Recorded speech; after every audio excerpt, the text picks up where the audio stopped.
get him in a meeting room and see if they.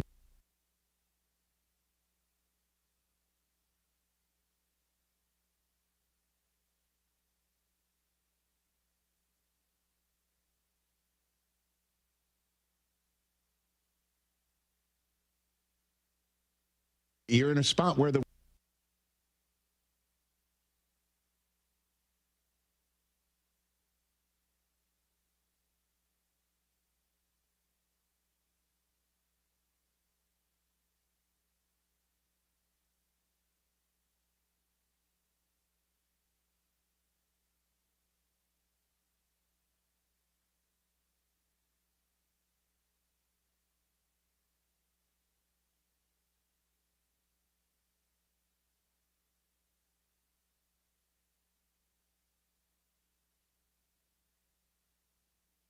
All right, John, can you hear us? Now I can hear you. Okay, great, because we weren't talking, so. Okay. Have you started yet? Okay, so are we on YouTube? Okay, great. We're on YouTube, guys. This is fantastic. So we had a meeting about, I don't know, when was that meeting, Emily? About a week and a half ago. And literally the only thing that everyone said in the meeting was, nothing works here. And today would be a testament. Well, we have Jorge on our board today, which is fantastic. So he hasn't done our Before the Growl yet, I don't think. So maybe this is what's been happening. I mean, I gotta say, I feel like Jorge handled this thing pretty smoothly. We've got John in a different country, not even a different state, a different country, and this is Jorge's first day doing this. I think he got it going pretty well. Jorge's the best. So Andy, you were telling me a story about you're walking in today? Yes. Okay. It is well documented, John. I'm sure you're aware that Emily does not like to have small talk conversations in an elevator.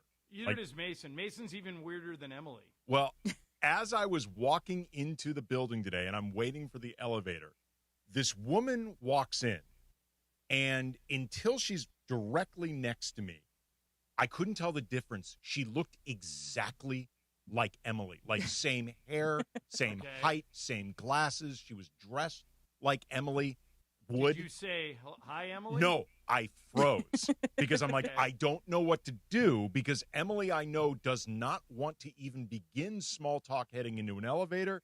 I was like, if the doors open, should I immediately run in and shut these things? Like, really, for Emily's sake, I'm like, do I give Emily the elevator to herself with just like a nod and emotion? I am like Miranda Priestley in that way, where I would like for everybody to leave the elevator so that I can have it by myself. Sorry, Emily.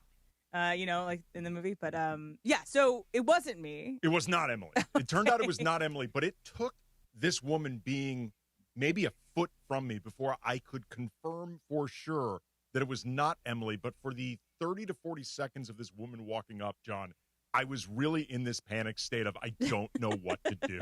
I had to break myself of that habit, Andy. I for years, I used to be really good with names. Like if I met you, I would remember your name and call you by your name the next time I saw you. And then I got on TV. And when I got on TV, people would walk up to me in grocery stores and go, "Hey, John, how's it going?" And I would always try and come up with their name. And I after I missed 2 or 3 names, I just stopped. I don't even try anymore. Just assume I know your name, but I don't want to risk it. Yeah. So that you played that right. Like a hey bud is a good one to use. John, did you wear your Dodger hat out in Toronto yesterday? I did. I got a lot of dirty looks. Okay. But nothing was thrown at me. No booing. Nobody booed me. Nobody flipped me off. Canadians are very nice people in general. If I was in New York and this was last year and I was wearing a Dodger hat, I would have got a lot of middle fingers. I would agree. I would agree. The interesting thing is it's not just me. There's probably 8 to 10 people in the traveling party who have been sporting Dodger hats nonstop since we've been here. Makes sense. So, I think you could very easily, Andy, make the argument that we're being a-holes. But we won, so there you go. Well, I feel like it was a very hard-fought, respectful World Series that didn't necessarily have a ton of bad blood going. There was almost a fight in the last game. There was benches clearing. What? Go ask Errol Hawani. Oh, no. This is largely me stalling because I forgot about that. I guess there was actually a lot of bad blood, John. I guess you should be watching your back. I completely forgot about that moment. Well, this is a very weird trip, you guys. So tonight we play here. Then this is the only stop on the NBA tour where when we leave Toronto, we got to go through the regular airport because we got to go through customs. So, like, LeBron James is walking right next to John Ireland. You know, it's kind of weird. And then you could be in the Toronto airport, be like, whoa, is that LeBron James? Right. And so the security guys are on high alert here because so many people want to, get to LeBron. Luka's not here, but they would be trying to get to Luka too. But by the time we clear customs and get to Boston, my guess is it's going to be between 3 and 4 in the morning, and then we play tomorrow night against the Celtics, probably without Luka. So this is going to be a very tough 2-game turnaround. Here's actually something I think also we can talk about this, John, in the actual show. I am wondering if they're going to be playing without Luka, but also without LeBron, because it's the second end of a back-to-back. Like, is LeBron actually going to play both ends of this back-to-back? That's a great question. I don't know the answer to that, but I would guess, Andy, and tell me if you agree, if the Lakers win tonight, which is a long shot, Toronto's really good, but if they win tonight, I don't think LeBron plays tomorrow. Do you agree? That could make sense. That could definitely make sense. They could also be just looking at, has it been officially confirmed LeBron is going to play tonight? No, but he's not on the injury report. Right. So there you go. We'll see, but I think that is an interesting wrinkle for this road trip as well. We'll see. And you only have me for an hour. You have me for an hour, and then I'm going to the arena, and Ramona will show up late, but hopefully be here somewhat near 1 o'clock. Well, to be fair to Ramona, she's doing NBA TV right now. Like, she's not just being late coming over from the Valley. Like, she has an actual reason. Right, but if she wasn't doing NBA today, do you think she would be on time? Oh, no, of course she'd be late. But I just want to clarify that this is actually Ramona having a reason for being late as opposed to just Momo being Momo. We are going to do the big show in just a second. That's going to be coming After up. the growl. After the growl. That is coming up next. Hang in there. We'll be there.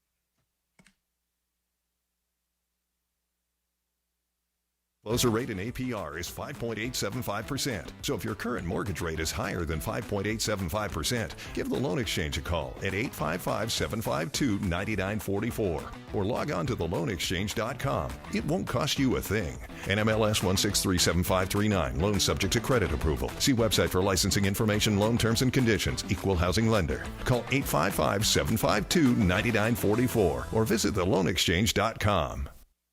Give it up for Chicago. Sebastian Maniscalco's new stand-up special, It Ain't Right, is now streaming on Hulu. 30 years ago, Jeff Bezos, complete nerd. Bezos now ripped to shreds on his super yacht, and the boxes keep coming. Watch Sebastian Maniscalco, It Ain't Right, now streaming on Hulu and Hulu on Disney Plus for bundle subscribers. Terms apply.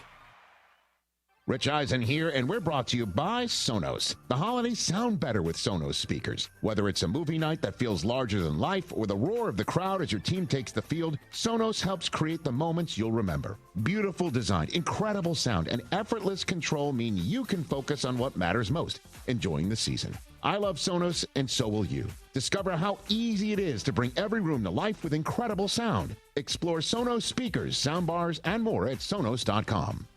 Hi, this is Sean McVay of your LA Rams. The Rams play here. KSPN, Los Angeles. 710 ESPN. A good karma brands radio station. ESPN 710, Los Angeles. Sports. And it is the biggest show on the radio. Mason and Ireland is on for your Thursday afternoon. Mason pulled a Mason and called in sick on the day of the show. Here we go. Hopefully you're having a beautiful Thursday. Let's get it, yo. Mason and Ireland, your Thursday afternoon right now. Good afternoon. Good afternoon. Good afternoon. Andy Kamenetsky in for Mace. Mace is, where is Mace these days now? He doesn't work in December. You know that. I believe he's doing a soak somewhere. He's definitely soaking. He is doing a super soak in some type of very, very hot water somewhere. He and Juan, they are off super soaking, so I'm in for Mace. John is joining us from Toronto ahead of today's Lakers-Raptors 3-game East Coast road trip. That, John, this road trip looks like it could be much harder than it appeared it would be before the season began. Right. I thought we were going to go 2-1 on this trip, But now I'd be happy if we just get one win, and here's why. Luka is out tonight for personal reasons. Marcus Smart is out. He's still got a bum foot. And no, that's the back spasms. Back spasms. Oh, is it? Yeah. Unless there's a foot issue that I'm not aware of. Well, I just saw him and he was limping. Maybe it was because of the back. Oh, no. But no. But for that reason, I mean, those are two pretty important guys. And LeBron didn't look good in the last game, so he is still maybe that what's confused me because LeBron has a bad foot. Yes. So it would be surprising if we won tonight. Not a shock, but surprising. Austin would have to have a huge game. And then, Andy, I was telling you, and before the growl, this is the only stop on our NBA tour where we have to go through the regular airport after the game tonight because we have to go through customs. Mm-hmm. By the time we get to Boston, it is going to be probably between 3 and 4 a.m., and we've got to play there tomorrow night at 7. So, and probably without Luka and without Marcus Smart. And you made a good point. LeBron hasn't played in any back-to-backs yet. So maybe even without LeBron. So I went from, I think we can go 2-1, maybe 3-0, to I'd be happy with one win. How about you? I would love to still find a way to go 2-1. And for what it's worth, the Lakers have often played at their best against best competition when they're shorthanded. So maybe this is something that can dial them in and focus them. I think it'll be interesting to see whether if LeBron is going to be held out on both ends of the back-to-back, if he's held out tonight versus being held out tomorrow. Jaylen Brown, by the way, has been sick. And he missed their game last night. Right. Mark Stein reported today that he is not going to play against the Wizards, I think it is. Yeah, well, that's what it is. It's they're going to be on a back-to-back too. Right. They play the Wizards tonight in D.C. We play the Raptors here. They're going to get in before we do because they don't have to deal with the airport. But if he's just sick, I would imagine he might play tomorrow, but I'm not sure. Yeah, so I mean, I wonder if LeBron not playing both ends of the back-to-back is still a consideration, then I wonder how much they're going to time this out with, okay, is Jaylen Brown not going to be there? If not, does that make the Celtics game one where maybe we can win more likely without LeBron? We play him against Toronto if they feel like Jaylen Brown's going to be there, and Toronto might be a tough one to win anyway. You sit LeBron for this game, have him play in the second end of the back-to-back. Like, it's going to be really interesting to see where all this goes. Also, too, John, we might get a look without Luka. How much is LeBron actually capable of dialing up more, like in terms of his ramp-up and where he's at physically? Right. Well, the last game, the game against the Suns, is, I think, the worst game I've ever seen LeBron play. He just didn't have it. I don't know if it was the foot injury. I don't know if he was tired. I don't know. He didn't seem engaged to me. No.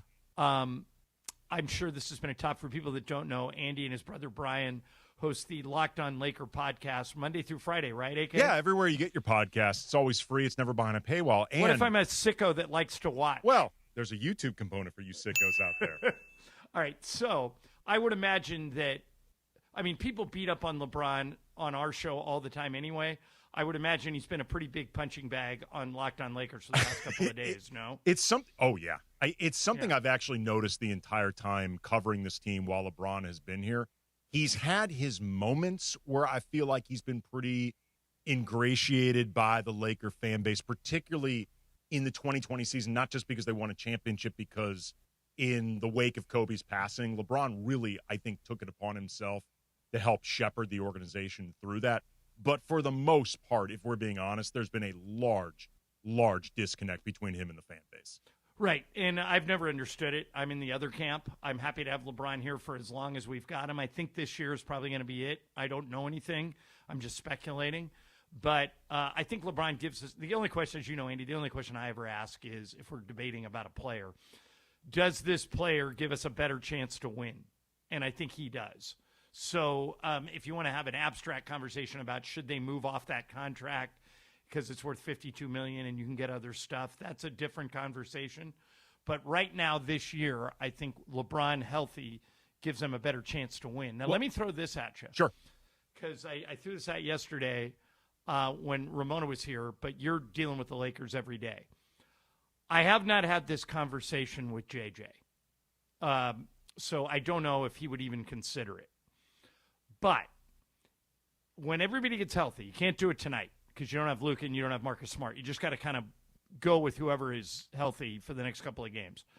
But when you get everybody back, Rui Hachimura took one shot against Phoenix. He missed it. John, really quick, can I add some more data to that? Because I think it's bizarre and jarring. You know how many touches he had the entire game? No, but tell me because it's gonna be germane to my point. 16. Okay. In 23 minutes, he had 16 touches. His usage for the game was 1.7. His usage for the first quarter, and I quintuple check this because I'm like, there's no way in hell this is right, 0.0. Okay.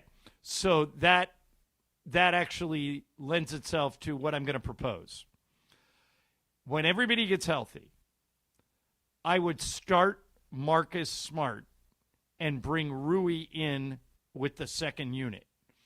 And the reason is, right now, Rui in our starting lineup eats fourth or fifth. Mm-hmm. Obviously, the other night it was fifth. It's like 7.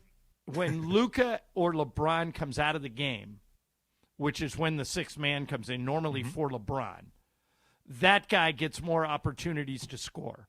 So I know Rui is bigger. I know he can guard bigger players. I know he's a much better offensive player than Smart.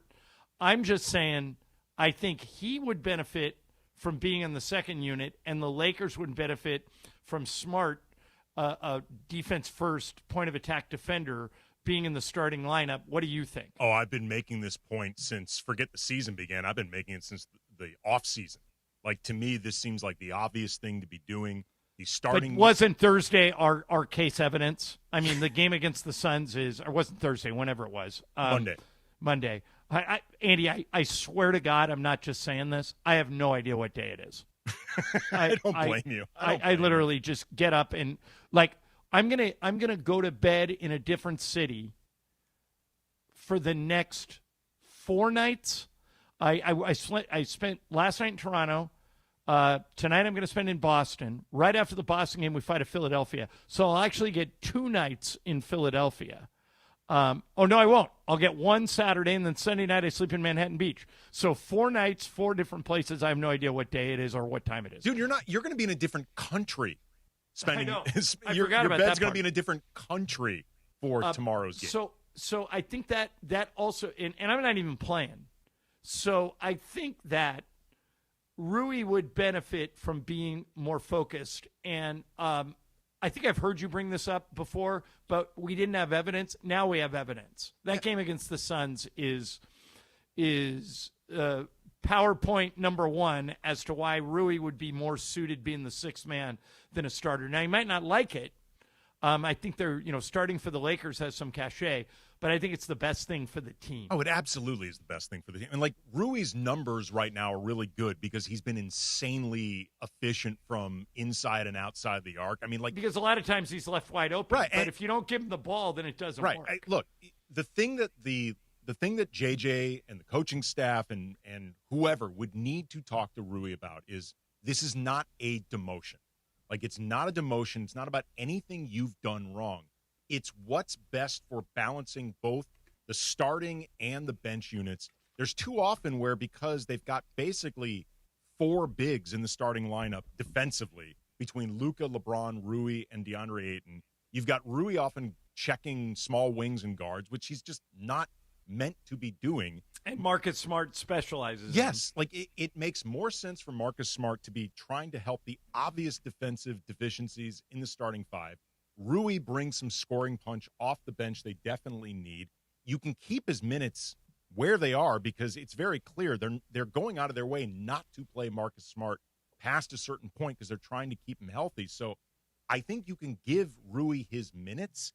I also think, too, and I don't want to tell them how to spend their money, but Rui's still extension eligible. If they are thinking at all about keeping Rui past this season and you want to sell him on this, now would be the time to maybe bring up some extension talks and let him know you're going to get your money. You're still valued. We need you to do this for the team. It's not a demotion, and we'll prove it by giving you some money. So early in my years of covering the Lakers, and you were on the beat. I think you're right. I think you were working for the LA Times back then when this happened. There was one Laker who's won Sixth Man of the Year, Lamar Odom. That's it. And he was very hurt when Phil Jackson demoted him. Mm-hmm. And Phil went to him and said exactly what you just said. Said, it's not an emotion. As a matter of fact, I can almost guarantee you're going to be in the finishing lineup. He said, I need a quarterback for the second unit. And if I start Andrew Bynum and let you come off the bench, it's going to make – and Lamar fought him on it and didn't like it, and, he was unhappy. And after a few weeks, when he realized, my minutes are the same. Yeah. And I'm closing, he thought, I could become the first Laker ever to win Sixth Man of the Year. And he did, and it was a really big deal. And I think for Rui, it would automatically, on a good team, it would automatically make you a candidate. Oh, absolutely. And look, I'm a big proponent of Rui. If anything, I've been complaining a lot over the years that I don't think they utilize him enough. I think he fits really well with Luka. But respectfully to Rui, Lamar was a better player than Rui. And if this is something Lamar Odom is willing or eventually was made to do, if Lamar Odom can do it, Rui Hachimura can do it. Well, Andy, if we want to really shine a light on this, Manu Ginobili and John Havlicek are both in the Hall of Fame. Yeah. And they were sixth men. Yeah. Manu for basically his whole career, because Greg Popovich told him, look, we've got Parker and Duncan in the first unit. We don't need – when I need you is when they come out. And that's what you'd have to sell Rui on. So I hope they consider it. I think that if they consider it, you and I can take full credit. We're gonna claim that we incepted this, John, regardless of the fact that pretty much everybody's been saying the exact same thing. We are going to claim the credit. Right. All right. The Clippers, John, remain a mess. This saga between them and Chris Paul. I can't wait to talk to you about this yesterday because I was literally banging my head against the table with Ramona. I don't know did you hear any of that? I did actually hear some of it. She must have said, she must have applied the word smart to the Clippers front office about 10 times, and I finally just lost it. Okay. We'll get into this, John. I think Ramona is right up to a point. I think that and we can talk about this also because Richard Jefferson has now said that he thinks the SGA trade was worse than the Luka trade. I disagree with Richard. I completely disagree with Richard Jefferson, but this actually speaks to, I think, the part where Ramona is correct and the part where Ramona is wrong. So we'll get into that. Coming up next, Mason Ireland, AK in for Mace, 710 ESPN. Think Verizon, the best 5G network, is expensive? Think again. Bring in your AT&T or T-Mobile bill to a Verizon store today and we'll give you a better deal. Now, what to do with your unwanted bills? Ever seen an origami version of the Hollywood sign? Jokes aside, Verizon has the most ways to save on phones and plans where everyone in the family can choose their own plan and save. So bring in your bill to your local LA Verizon store today and we'll give you a better deal. Rankings based on root metric true score report dated 1H2025. Your results may vary. Must provide a postpaid consumer mobile bill dated within the past 45 days. Bill must be in the same name as the person receiving the deal. Additional terms apply. This is the Southern California Kia Dealers Rams Report. Here's Travis Rogers. The Los Angeles Rams are 9-3 after a surprising 31-28 loss to the Carolina Panthers on the road. Up next, the Arizona Cardinals again on the road. Back-to-back road games for the Rams before coming home to take on the Lions. One of the bright spots, despite the loss, was Davante Adams getting into the end zone not once but two more times on Sunday against the Panthers. That gave him a league-leading 14 touchdown receptions on the season, just 4 shy of his career record. So Davante certainly with an opportunity to set a new career mark here in 2025. He's 31st in receptions on the season with 52. Trey McBride leading the way with 88. And then in yards, it is Jackson Smith-Njigba, who's got 1,336 yards. He's all the way at the top of the NFL rankings. Davante Adams, number 23 with 889. With Tuesday's Rams Report, I'm Travis Rogers. The Southern California Kia Dealers Rams Report, driven by your Southern California Kia dealers. It's the Kia Season of New Traditions sales event. So don't just hang your own lights. Venture out and look for the northern lights. Drink cocoa on the beach. Or be a drive-by karaoke caroler. Because every new Kia comes with a 10-year, 100,000-mile limited powertrain warranty. So you can take holidays to places they've never been. See your local Kia dealer or visit kia.com to learn more. Kia, movement that inspires. See Kia dealer for warranty details. Event ends 1/2/26. Guys, thanks for helping me carry my Christmas tree. Zoe, this thing weighs a ton. Drewski, lift with your legs, man. Santa! Did you get my letter? He's talking to you, Bridges. I'm not. Of course he did. Right, Santa? You know, my elf Drewski here, he handles the nice list. An elf? I'm 6'3". What everyone wants is iPhone 17. And at T-Mobile, you can get it on them. That center stage front camera is amazing for group selfies. Right, Mrs. Claus? I'm Mrs. Claus's much younger sister. And at T-Mobile, there's no trade-in needed when you switch. So you can keep your old phone. Or give it as a gift. And the best part, you can make the switch to T-Mobile from your phone in just 15 minutes. Guys, my side of the tree is slipping. Timber! The holidays are better at T-Mobile. Switch in just 15 minutes and get iPhone 17 on us with no trade-in needed. With 24 monthly bill credits for well-qualified customers plus tax and $35 device connection charge. Credits end and balance due if you pay off earlier. Cancel. Finance agreement 256 gigs, $830. Eligible port in a new line. $100 plus a month plan with autopay plus taxes and fees required. Check out in 15 minutes or less per line. Visit T-Mobile.com. They say love is the greatest gift of all. But straight-up cash works too. Now your top reasons to visit Morongo. Our Gift a Day giveaway has begun. Earn 500 points on your rewards card and get that day's gift. Weekdays through the 19th. Number 2. Get your sugar cookie lattes and peppermint cake all month long at Pink Coffee. And the number 1 reason. Jackpot Palooza. We're giving away $25,000 on the 13th at 7 p.m. Morongo. Good times. One of LA's best kept secrets in the heart of Los Angeles, East Central Hotel offers effortless accommodations and unparalleled accessibility. The East Central Hotel is for everyone looking for entertainment with their trendy spacious rooms, a renovated gym, and a patio lounge for breakfast, dinner, and drinks. Stop by their incredible Nixo Lounge before your next event at LA Live. Book your stay at eastcentralhotel.com or call 213-748-1291 today at Entertainment's official address. Okay, all signed up. Easy. Now let's run payroll. What the? Hey girl, I'm you with more gusto. Nice. Who's that? New social media manager, hired and onboarded with gusto. And spoiler, we're kind of famous now. Wait, we're famous? Oh, well, I'm famous. Payroll, benefits, and HR. Designed and built for small businesses. Choose a future with gusto. Tire care shouldn't come with extra costs or surprise fees, and it should be simple, straightforward, and stress-free. So at Midas, they're rolling out the limited lifetime tire guarantee. Included with every tire purchase with paid installation, you'll pay nothing for flat repairs, nada for flat replacements, zilch for tire rotations every 5,000 miles, and zero for other preventative maintenance. So with this limited lifetime tire guarantee, you'll pay a whole lot of nothing compared to what the other guys charge for tire care. That's a limited lifetime tire guarantee only at Midas. Steve Mason and John Ireland. I mean, what I'm thinking is, don't you know who I am? You're not responding to me? I'm Steve Mason. Exactly.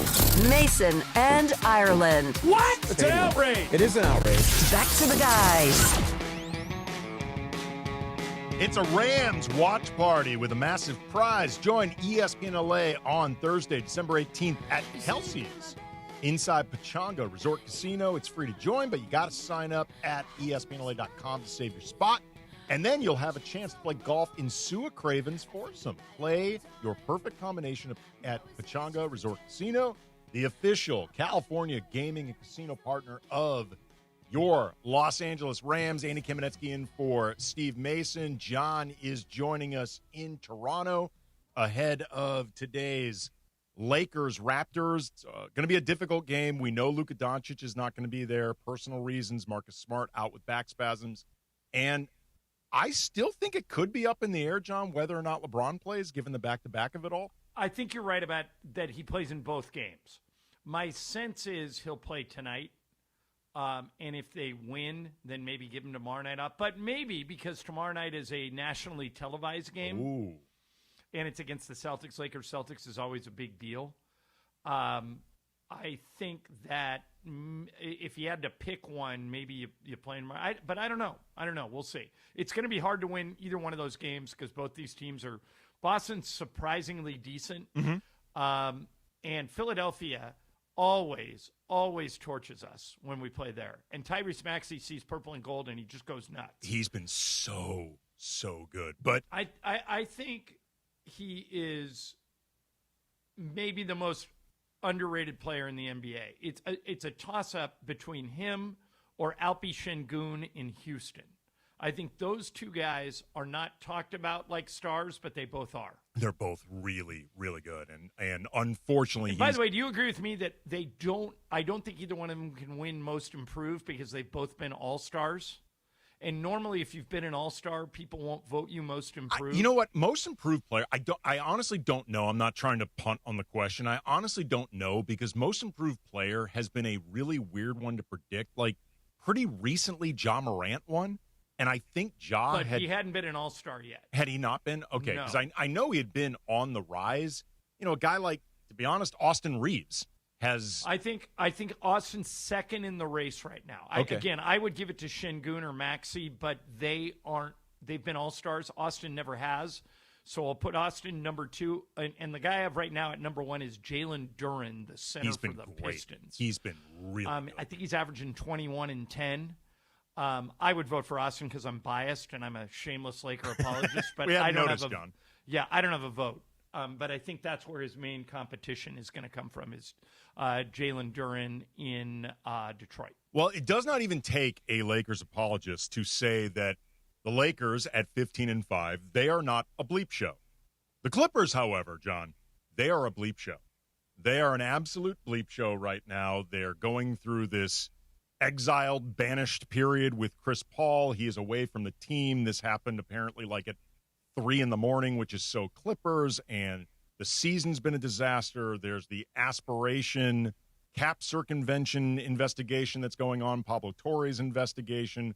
Kawhi Leonard is seemingly never available, and it's just all culminated in this. Kawhi's playing now, but you never know when he's going to be out next. He's in the center of this investigation, and this has led to this culmination, Richard Jefferson having some pretty interesting inflammatory comments about the trade that brought in Paul George and Kawhi Leonard to the Clippers and SGA to OKC. As far as I'm concerned, if you look back revisionist history, at this point in time right now, you would most likely look at the Clipper trade worse than the Dallas trade for Luka, in my opinion.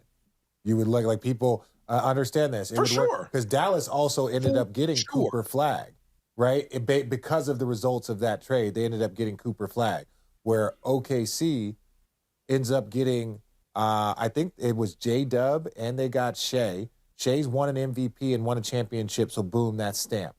That stamped is like, you gave up a finals MVP.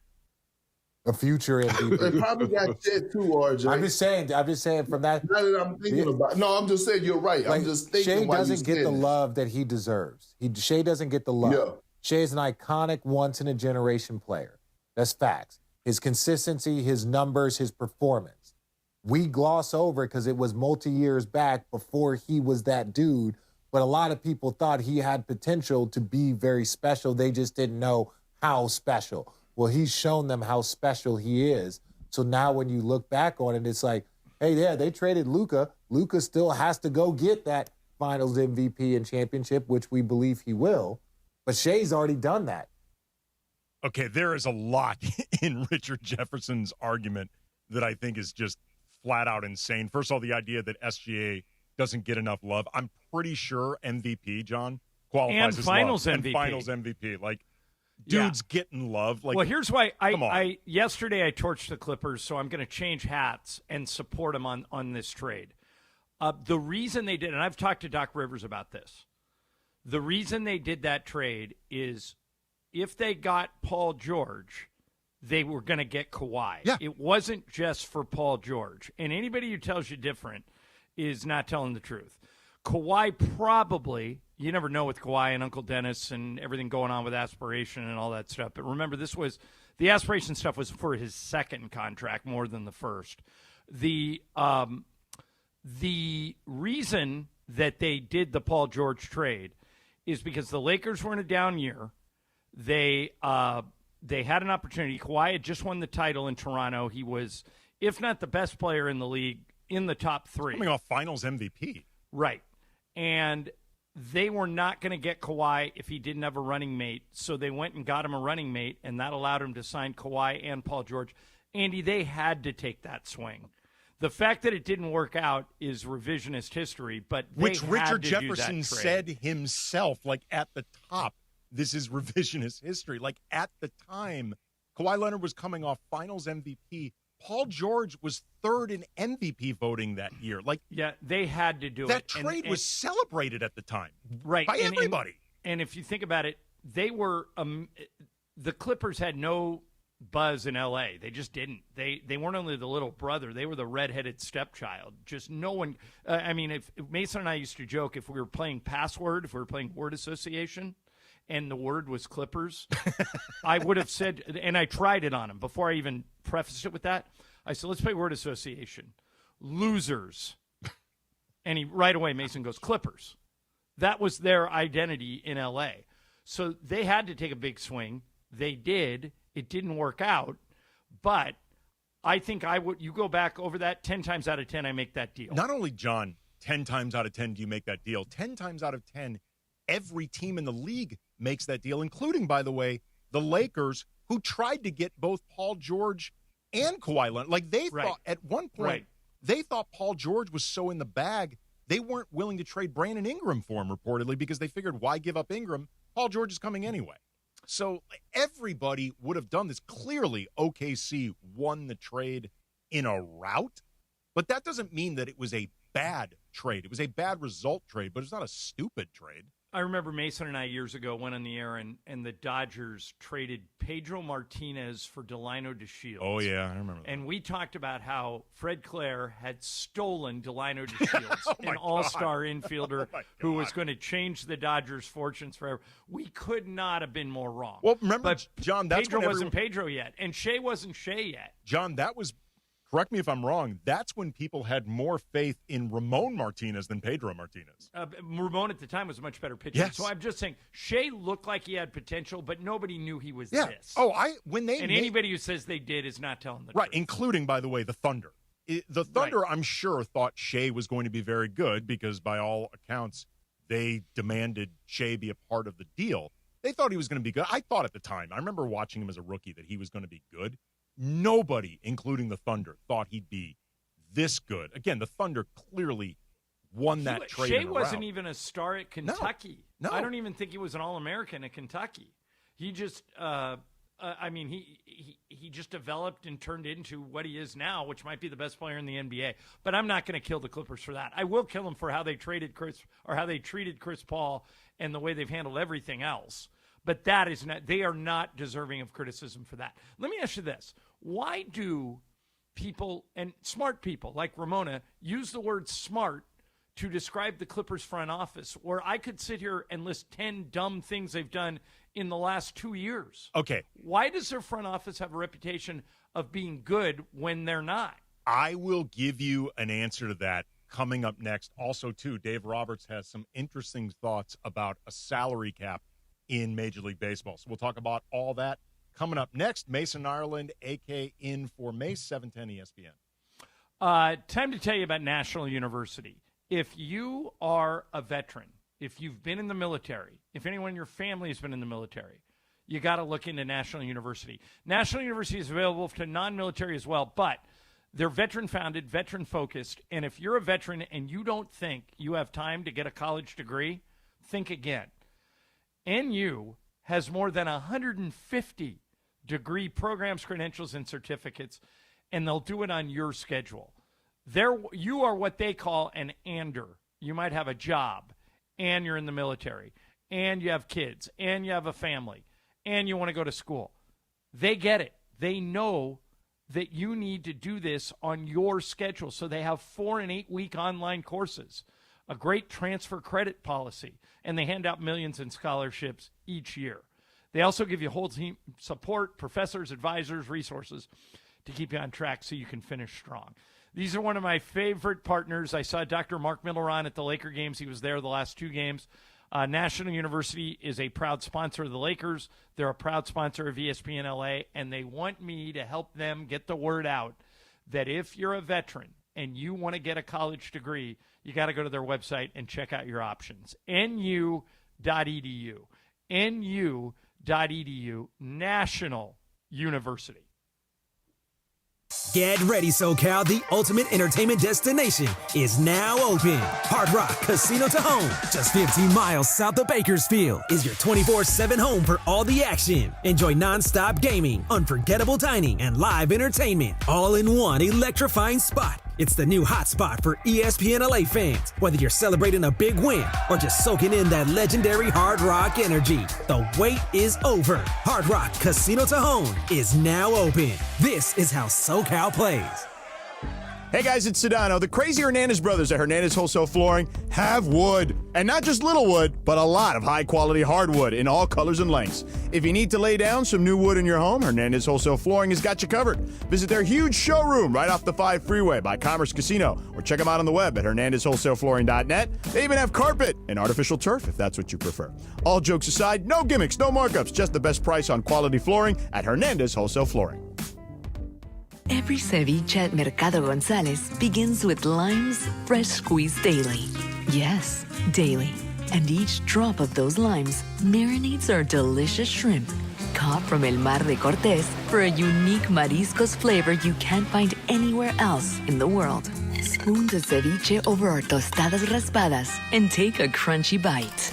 That's the sound of authenticity. Mercado González, Mexico in every detail. When it comes to hiring, other job sites are still huddling, while ZipRecruiter's already in the end zone.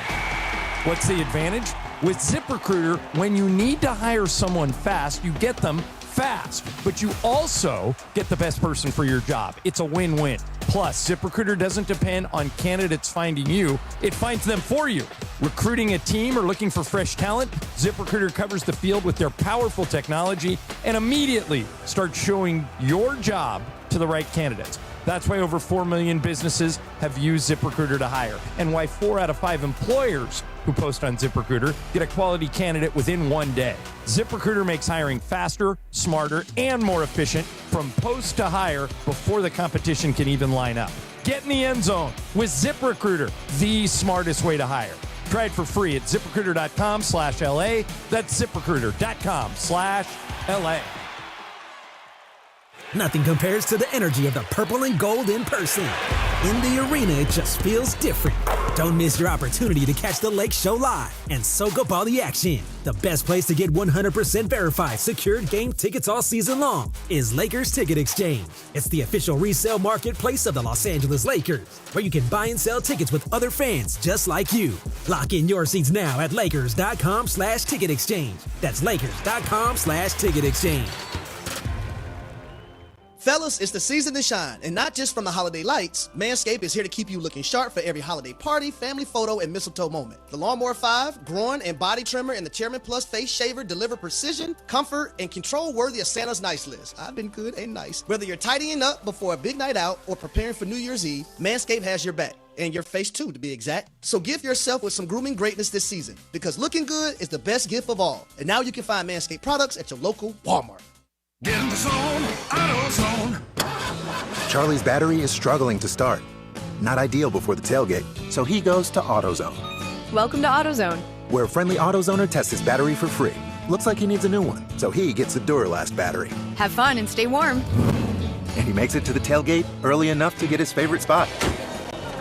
Free battery testing and charging. No hassles, just help. Get in the zone, AutoZone. Restrictions apply. The biggest show on the radio. Mason, Ireland, you guys are clowns. Wow. Screw you, Josh. Damn. Mason and Ireland on 710. Mason and Ireland are clowns. That's going to be a drop for a long time. Why not? Back to the guys. Mason and Ireland. Andy Kamenetsky in for Mace, who is off soaking somewhere with Juan. That's what he told us he was doing. He's going to be off soaking in hot water. John is in Toronto ahead of Lakers Raptors. That game can be heard right here at 4:30. Pregame begins with Beto at 3. John and Michael will be on the call at 4:30. Postgame with Beto. So you were asking me, John, before we get to Dave Roberts and this question about a baseball salary cap, why I think the Clippers front office has been perceived as smart. And I think there's a lot of layers to this. First of all, I think individually there are some people involved with the organization that are smart people. I think Lee Jenkins is a really smart guy. I think Lawrence Frank is a smart guy. they've got smart people in there. I think they've tried to be an innovative. So why do they do so much stupid stuff? Well, here's the thing. There's an origin story to a lot of this in context. First of all, they were often seen, I think in the beginning, they were seen as smart in part because they managed to land Kawhi Leonard and Paul George in a deal that, like we talked about, was very celebrated at the time. I think also, too, if we're really being honest about this, they spent many years locally being compared against the Lakers front office that went through several years of chaos and, moves like, say, bringing in Russell Westbrook, which was insanely risky with a lot of reasons very obvious that it wouldn't likely work. And things like that, I think, sort of by comparison, made the Clippers front office look good. They are also, John, working against, as former President George W. Bush once said, the soft bigotry of low expectations. And, I mean, for real, they spent several years being one of the absolute worst franchises in sports, much less the NBA, much less LA sports. So the fact that they became, I think, legitimately competent helped raise the image of what the front office was doing. I also think, too, they had a lot of years where they managed to maximize and win a fair amount of regular season games despite a lot of injuries. And probably a lot of that is more due to Ty Lue than the front office, but they ended up getting credit for that because the seasons would be, I think, as a whole, successful. All right, here's my response to that. Most teams, Mason and I always stole a line from Marty Schottenheimer and said, every team at all points is either getting better or getting worse. The Clippers are clearly getting worse. Oh, yes, they are. Okay. They're 5, or now they won last night, so they're 6-16. They have the oldest team in the NBA. They have the aspiration scandal hanging over their heads. They completely mishandled the Chris Paul situation. Yes, they did. Very easily. You knew what you were getting when you bought, it's like if you go out with someone and they're an alcoholic and they get drunk when you're out and then you act surprised, that's on you. Absolutely. So I would think they brought in Chris Paul specifically Andy, for the leadership. I would figure that's why they brought him in. Example after example of how they're getting worse. And Emily, didn't you send me a story this morning that they're talking to their front office about extensions? Correct. That was in the Athletic reporting that they're thinking about extending Lawrence Frank. So, Andy, that's fine. If you think that type of decision-making is, well, look what happened with aspiration. Look what happened with Chris Paul. Look what happened with the oldest roster in the league. And then they act surprised when everyone gets hurt. And you want to keep going with these people, more power to you. Well, no. Look, I think there is a period where the Clippers front office was making good decisions. I think the last few years has given plenty of, if nothing else, pause for extending Lawrence Frank. I'm not saying I would do that. I also think, though, to some degree, this is on Steve Ballmer, because were I to guess. Of course it is. But I was going to say specifics with some of their moves. Were I to guess, I think the biggest mistake the Clippers have made, like globally, if you look at sort of big picture the last 5 or 6 years, really since the Paul George, Kawhi Leonard era began, the biggest mistake they made was not getting into the era. We agree. Everybody would have done the same thing. The mistake was they've been doubling and tripling down on it, and I wonder how much of that is directly related to the Intuit Dome opening and Steve Ballmer not wanting a rebuilding starless team for part of that building. Like, I wonder how many of the I get it. And I'm not defending it. So it's clear. I'm not defending it. I'm saying I think a lot of the front office decisions have been based off the idea of we need to seem like we need to cosplay competitive, even though this thing clearly isn't working. The way the media, and I'm just talking about the media, not fans. Fans know the Clippers are bad. But the media looks at the Clippers front office and says, oh, yeah, that's a great front office, really solid, doing a good job. They're just not. And I don't understand smart people in the media that keep defending that front office because the thing about sports, Andy, is you have a record. It's the old Bill Parcells line. Your record is like, you can't say there's 6-16, but there's really smart guys in the front office. They're 6-16. Their decisions this offseason, and I said it in real time, I thought were bad decisions. Like this was. It was Chris Paul, Bradley Beal, and Brook Lopez, all over 30. And they are all no longer playing or out of the rotation. And now two of them are gone, and Brook Lopez is benched. And also, too, and this is where, again, I don't know how much of this is front office miscalculating, how much of this is driven by Steve Ballmer, but when they didn't extend, they traded Norm Powell because they didn't want to Another extend. stupid decision, right. by the way. And it's financially. He wanted to stay. Right, and it's financially driven. And you can't you're a Breaking Bad fan, half measures. Trading Norm Powell because you don't want to pay him at a time where you're also looking to be competitive. So you bring in John Collins, Chris Paul, Brook Lopez, trying to essentially create in the aggregate a substitute for Norm Powell. That's bad half measures. And if that was the front office instigating it, then of course it was the front office. Who else would it be? Well, it could be Steve Ballmer saying, I don't want to pay Norm Powell down the road. Figure out a way Then what is he paying Lawrence Frank for? If Ballmer made that decision, here's the thing. I'll defend him a little bit on the Norm Powell thing because, like, you couldn't sign Norm for what you paid John Collins, Chris Paul, and Bradley Beal. What they were trying to do was protect their cap sheet. Sure. They wanted to be off of all those contracts when all the big free agents come. And hey, Andy, if they turn around and trade for Giannis and figure out a way to get him, then I'll eat my words and say they were playing the long game and I was an idiot for criticizing them. But they don't have any picks. No, they're not going to do that. And so I just don't see a mechanism for which they could do it. Again, the last couple years I think have been pretty brutal for the Clippers front office. So if nothing else, they've lost their fastball. Yeah, if Rob Pelinka was 6-16, every one of your Locked On Lakers shows would be pitchforks for Rob going Pelinka. after Rob. I mean, frankly, Rob Pelinka has been 6-16 before, and the pitchforks were out for him. I mean, the Russ era was pretty brutal, and that was an absolute own goal. That was a totally unnecessary mistake that everybody could see coming, and they managed to pivot out of it, and things have worked out, and it's great. But that trade basically slammed the door shut on the LeBron AD era. Like that basically closed the window. Right. But look, I mean, Rob turned around and got him Luka. Sure. So the question is, do you have the right people in place in the Clipper front office, Lawrence Frank and his staff, to fix the mess that they've I would created? be holding off on an extension. I'll say that much. I would too, but they're not. It's like it's such a disconnect. If you or I did our jobs the way that they've done their jobs, not only would we not get extensions, we'd be on the street. I would hesitate right now before giving an extension. I do agree with you on that. And they're very nice guys over there. They're good people. But the thing about sports is you're judged on results. Apparently, unless you work for the Clippers, and then you can do whatever you want.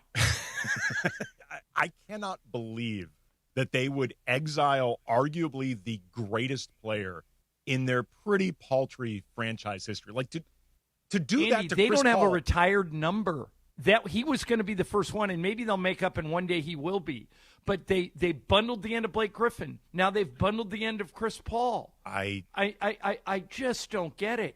And all the fans go, well, they got to, and in the media, they got a smart front office. They'll fix it. Based on what?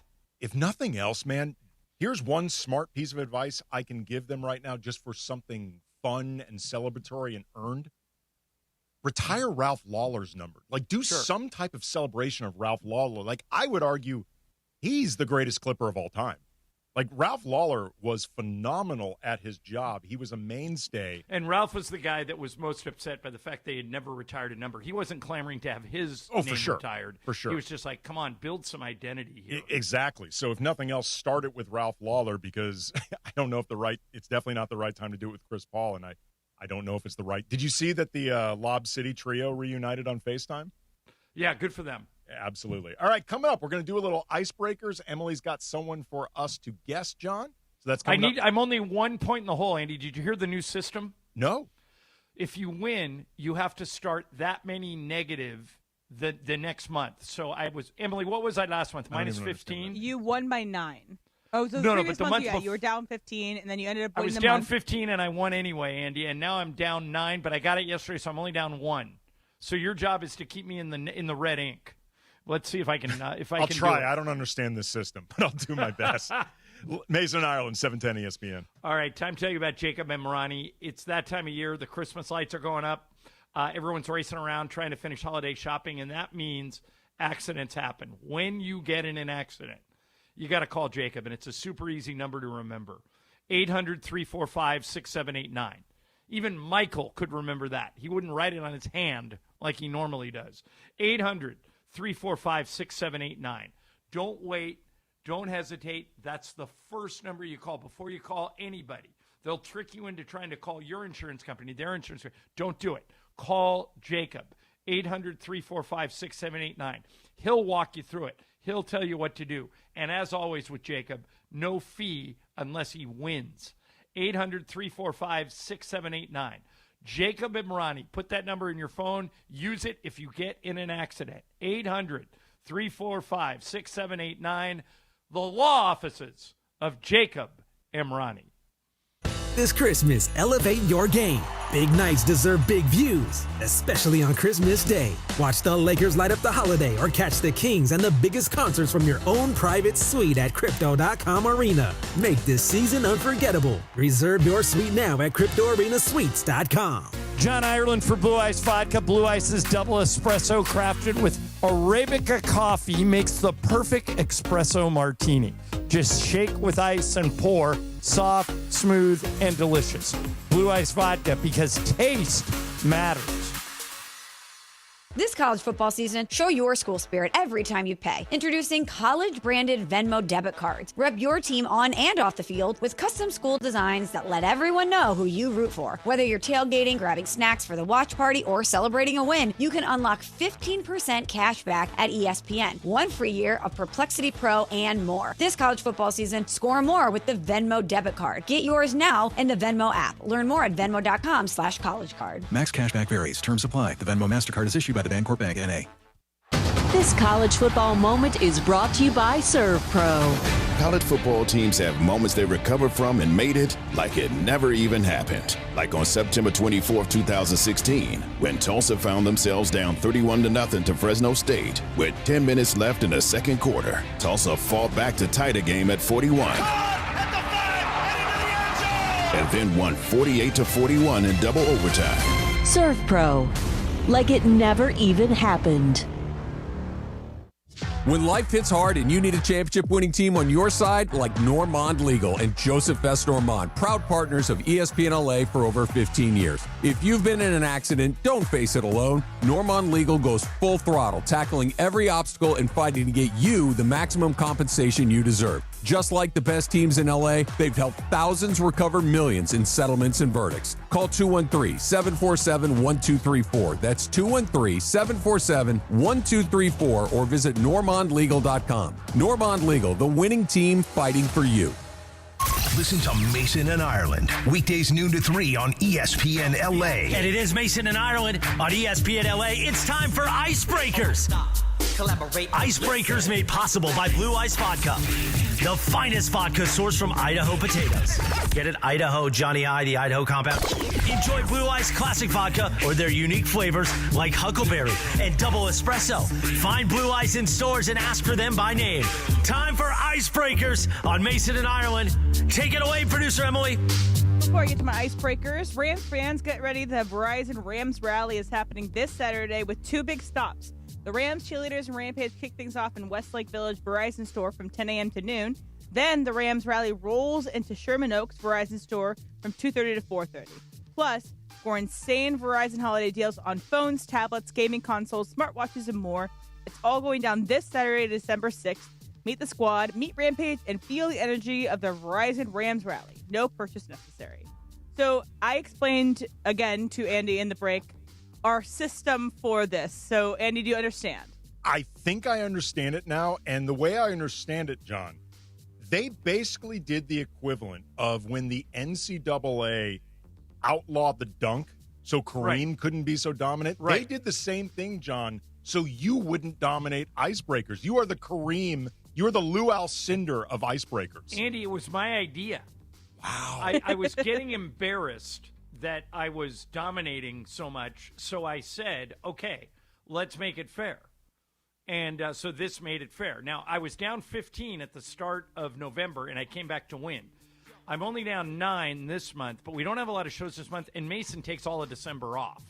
So that's why you need to step up, or Jorge can step up, or Emily actually won one this week. Yes, I could win because if you guys all guess it correctly, like you guys did with Tobey Maguire. Oh, that killed me.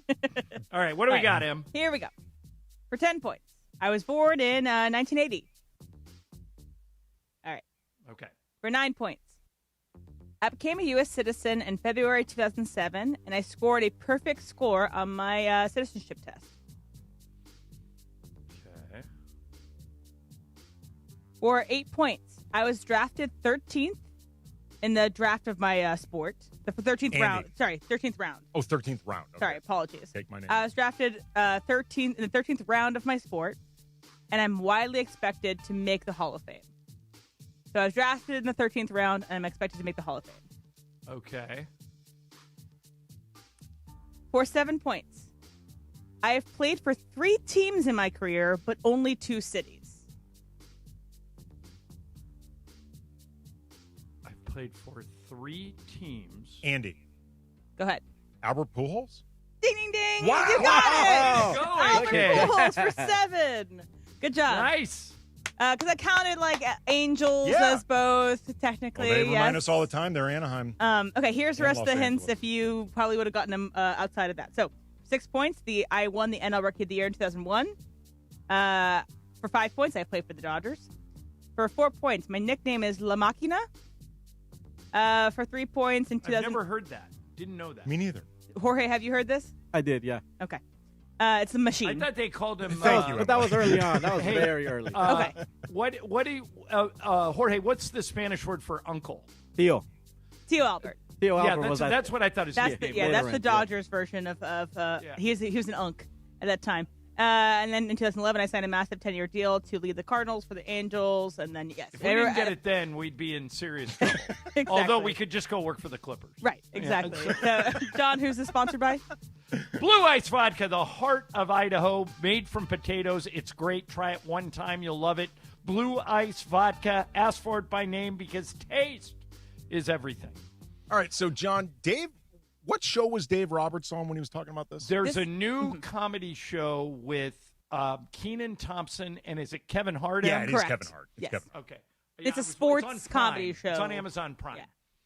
And they had on Dave Roberts and, just talking baseball, talking other stuff. But the question of baseball and a salary cap and everybody saying that the Dodgers are just buying their way towards championships, that came up. And Dave Roberts was asked, would he be okay with a salary cap in baseball? Should baseball have a salary cap? You know what? I'm all right with that. I think the NBA's done a nice job of kind of revenue sharing with the players and the owners. But if you're going to kind of suppress spending at the top, I think that you got to raise the floor to make those bottom feeders spend money too. There you go. Good job. That's the part of this. Because I don't know how much Dave Roberts is really lobbying for a salary cap, John. But I think what he really is doing there is reminding, hey, these other owners could spend more if they wanted to. They choose not to. Here's if Mason were here, he would rail against a salary cap of any form. They have to put one in, Andy. They have to. Dave's right. The players are going to be really mad at him, but this is where the sport has to go. The NFL has a cap. The NBA has a cap. The NHL has a cap. Baseball's the only sport that doesn't. And what's going to happen is the Dodgers have won 2 years in a row. Last year was the Dodgers and the Yankees. Did you see the amount of money the Blue Jays spent this week? People in small towns aren't going to feel like their team has a chance. If you are in they should take it up with their owners, John. It ain't about them being in a small town. It's about their billionaire not being willing to spend. But Pittsburgh doesn't have the revenue that the Dodgers do, and it's mainly because of their TV contract. You could say the same thing about the Marlins. You could say the same thing about the Cardinals and the Rockies and anybody that doesn't live in a big TV market. So I think what Dave is proposing is actually a good idea. Make sure they spend the bad teams spend a minimum. That'll fix the problem you just brought up. And then you could cap it at the top. And I also think they've got to get rid of deferred salary because the Dodgers were super smart. Well, okay, this is interesting then, John. If, say, they got rid of that as a mechanism. Deferred salary. Okay. Do the deferred salary contracts like, say, Ohtani's get grandfathered in? Yes. Okay. You can't do anything to people that played by the rules when they signed their contract. So it would be something for the future. From now on, you can't defer salary. And keep in mind, Andy, the Dodgers almost lost the World Series this year. Mm-hmm. Toronto, 5-6 different plays in Game 7 go the other way, and the Dodgers lose. But nobody, the Dodgers were so much better on paper than everybody else that if you talk to people that cover baseball for a living, they will tell you this conversation has been coming for a long time, and they've got to implement some type of a salary cap. Now, you could do what the NBA does and have the aprons, which I hate, but you can't have one team that has unlimited resources competing against a team that doesn't have any. Yeah, but doesn't the teams that spend more have that money distributed to other teams? So, like the Dodgers going over the Cohen tax gets distributed to other teams. That's a big reason right there why a lot of these owners don't want a cap is their own gravy train gets cut off in a lot of ways. Right. Well, if you want to amend the system and figure out a way to redistribute that money, because right now it's clearly not working. Pittsburgh's payroll was less than Shohei's contract.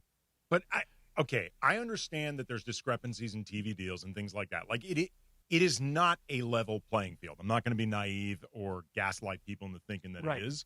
But I absolutely believe that the overwhelming majority of these teams with smaller payrolls, they could spend more. Their owners can afford to spend more.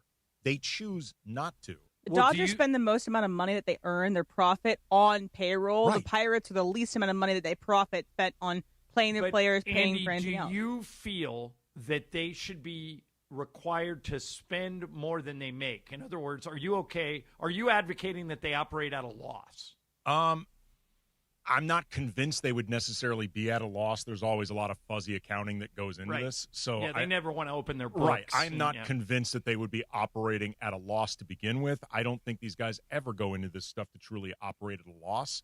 But, it's often like VC money and stuff like that. I don't even know in the new age of sports what at a loss exactly even means anymore. Right. I just know that these teams could afford to spend more.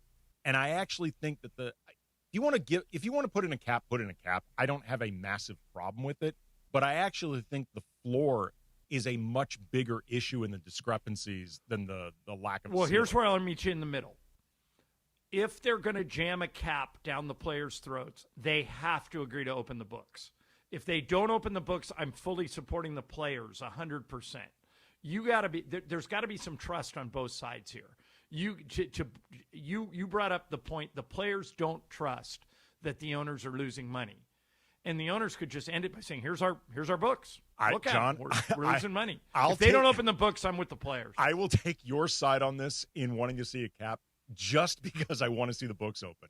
I would love to just see how these books work. I want to see how the Dodgers books work. I've joked before that it feels like a Ponzi scheme with all of and I want to make it clear, I don't think it is. But it feels like a Ponzi scheme that they keep deferring this money down the road. How they know this is actually going to work, I would love to see the books open. John, enjoy your next few hours in Toronto. It's going to be a crazy 48 hours, Andy. I don't know when I'm going to sleep, but I'm going to try, and I'm just hoping for one win, either tonight or tomorrow. What's my best chance, tonight or tomorrow?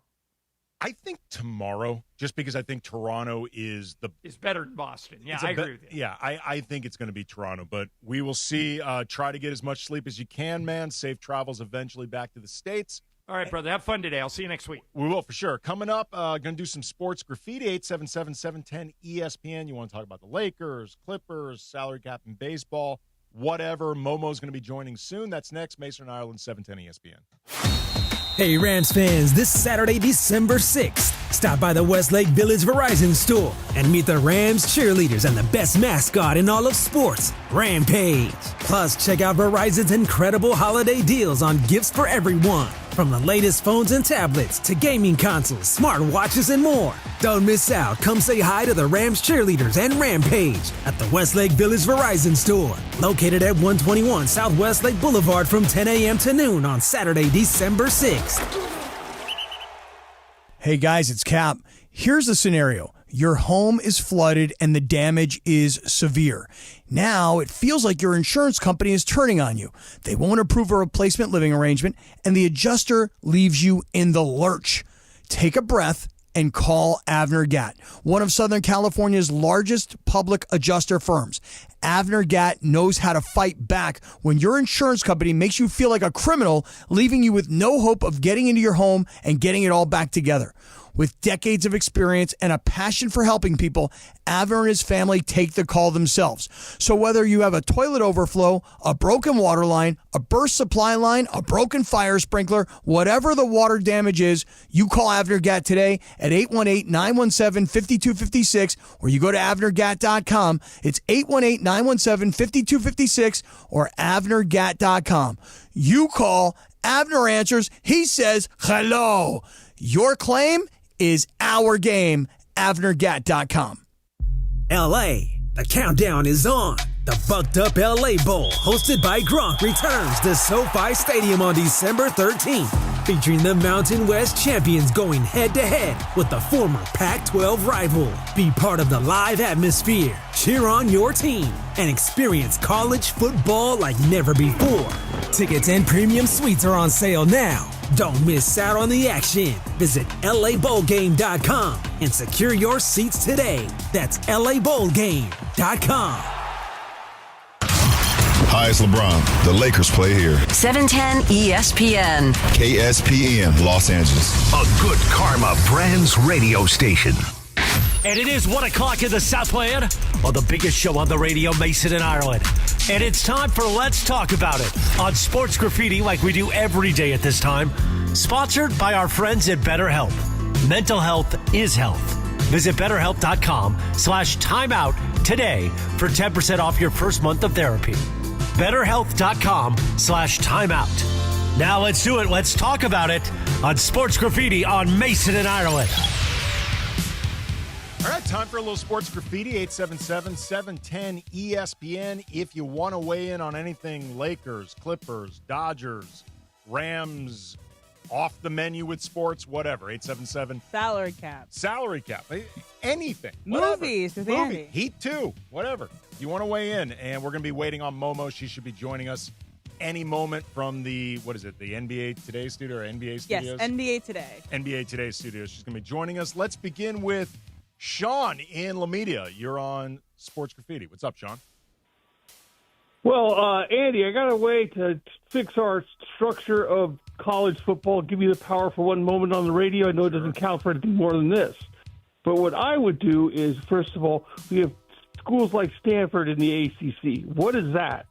So what I would do is take two mother conferences of the Big Ten and the SEC. Each conference would have 40 teams, 4 divisions, 10 teams in each division. So like the Pac-10 could be part of the Big Ten Conference.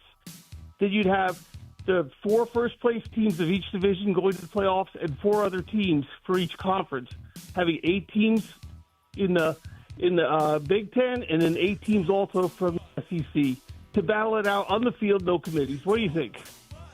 Okay, Sean, I appreciate the call. Your solution there, which I'm not going to lie, I got lost halfway through it. And I think it's just a bigger NFL. Well, the point is, and this is what I think John is really underscoring, is just how convoluted the thing is now and how nobody understands what's going on, how just the thing keeps evolving into mush, because I really could not even follow his solution, even though I'm sure it made sense. Like the ACC and the Big Ten are the most messed up ones because the ACC basically has 2 teams outside of the Atlantic coast. So it's SMU and Cal, and it's like, oh, wow, you have to do your West Coast road trip. SMU and Cal? I know, it's so strange. And then Big Ten has the Pac-12 former schools, combined. I mean, really, it would make the most sense to adopt like a professional sports model of East and West and just get rid of this many conference divisions, alignments, whatever. Like, it really now has become so ridiculous with the alignment. Oscar in Baldwin Park. You're on Sports Graffiti. What's up, Oscar? Andy Momo, good afternoon. Thanks for taking my call. Hey. Real quick, I just want to throw this out there. I don't know if you guys talked about it yesterday. I'm sure I missed the show, but Alden Campbell, rest in peace. He's part of one of my favorite Laker teams, the 1998 Lakers team, the one that got swept at the Utah Jazz in the conference finals. But still one of my favorite teams. That was the year Kobe started really showing who he was going to be, and everybody, it was a good team. It was a special team for me, and Campbell was part of that. And I remember his 40-point game against the Knicks on a Sunday afternoon. Obviously, he was part of the trade that brought Glenn Rice and him and Eddie Jones were out. So, just want to say rest in peace to him. He was, like I said, he was part of my favorite team that era, the mid-'90s, the late '90s, is when I became a Laker fan. So, rest in peace, Alden Campbell. Yeah, I appreciate the call, Oscar. I talked about this last night on Lakers Talk. Eldon Campbell represents for me becoming a big-time Laker fan IRL. Like, I first started getting into the Lakers in the early 90s. They weren't even necessarily that good. It was a year or so post-Magic and the Lakers being in this kind of transition period with Nick Van Exel and Eddie Jones, Eldon Campbell, Cedric Sabalas. And I remember at the time, Eldon specifically in those teams broadly would sometimes frustrate fans. And I think also there was uncertainty because it was like, where's the franchise going from here with Magic's sudden retirement? Those teams eventually morphed into including Kobe and Shaq in titles.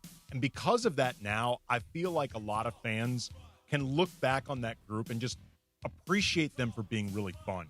Like, they were a really fun crew. Like Nick Van Exel, Eddie, Eldon, Vlade, those guys, they didn't win championships, but they were a lot of fun. Johnny in Long Beach, you're on Sports Graffiti. What's up, John?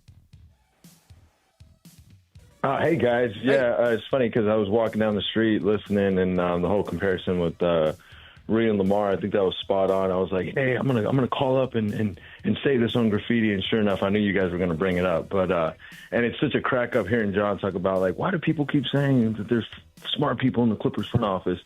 But real quick with Richard Jefferson talking about how Shea doesn't get his flowers, I think it's just kind of his personality, and of course he's in Oklahoma City, but just kind of his personality and just not having that, like, polarizing cachet. And I swear he pushes off every time. Anyways, that's all I got. Thanks, guys. Yeah, appreciate it there. I think SGA gets plenty of credit and acclaim. Again, he's the reigning MVP. He could win it again this year. The Thunder look like they're the runaway favorites to win the whole thing.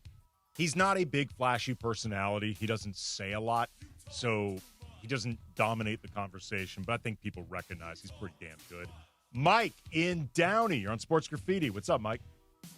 Hi, how you doing? Really, I'm calling to complain about your what's that guy Morales? I think he's kind of rough on have people. to be more specific. And well, what he does to McSorley, you don't call somebody a coward. He's gonna get beat up by that man.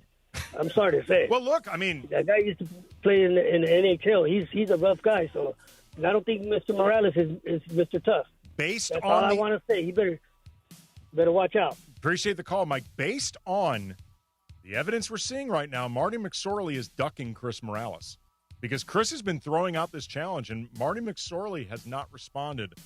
Also, I believe he said he looked like he was a drunk under a bridge. Is that what? Again, Morales' words, not mine.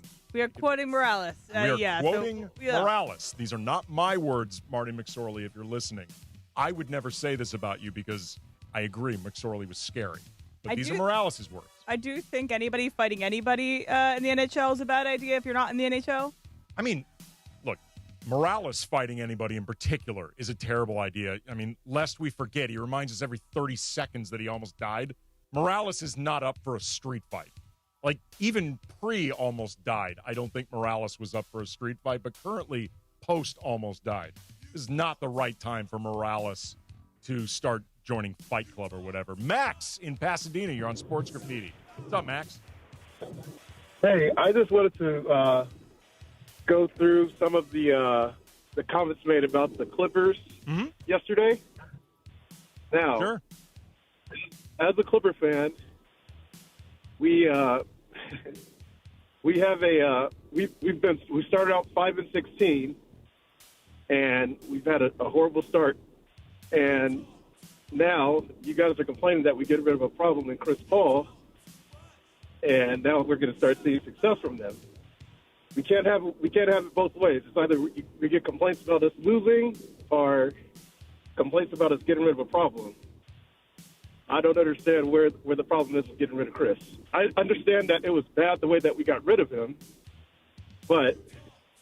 I mean, Ted, I appreciate the call. I feel like with Chris Paul, if you're bringing him in, it has got to be in large part for leadership. Even if you thought he'd be better on the court than he was, you are bringing him in large part for the leadership and you know his style. He had been in your building for many years. You're bringing it in because there's a vacuum of leadership, and Momo's now joining. Hey.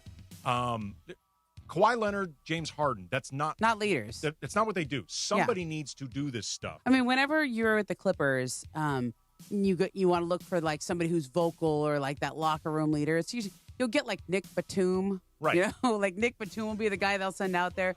You know, James Harden, I will give him credit. I think he is more of a leader than he gets credit for, in terms of in the locker room and the way he plays. That dude plays every night. Oh, he could be sick as a dog and he plays. He's having a really good season. But and he was really good last year. I gave him a 5th place MVP vote. That's how good he was.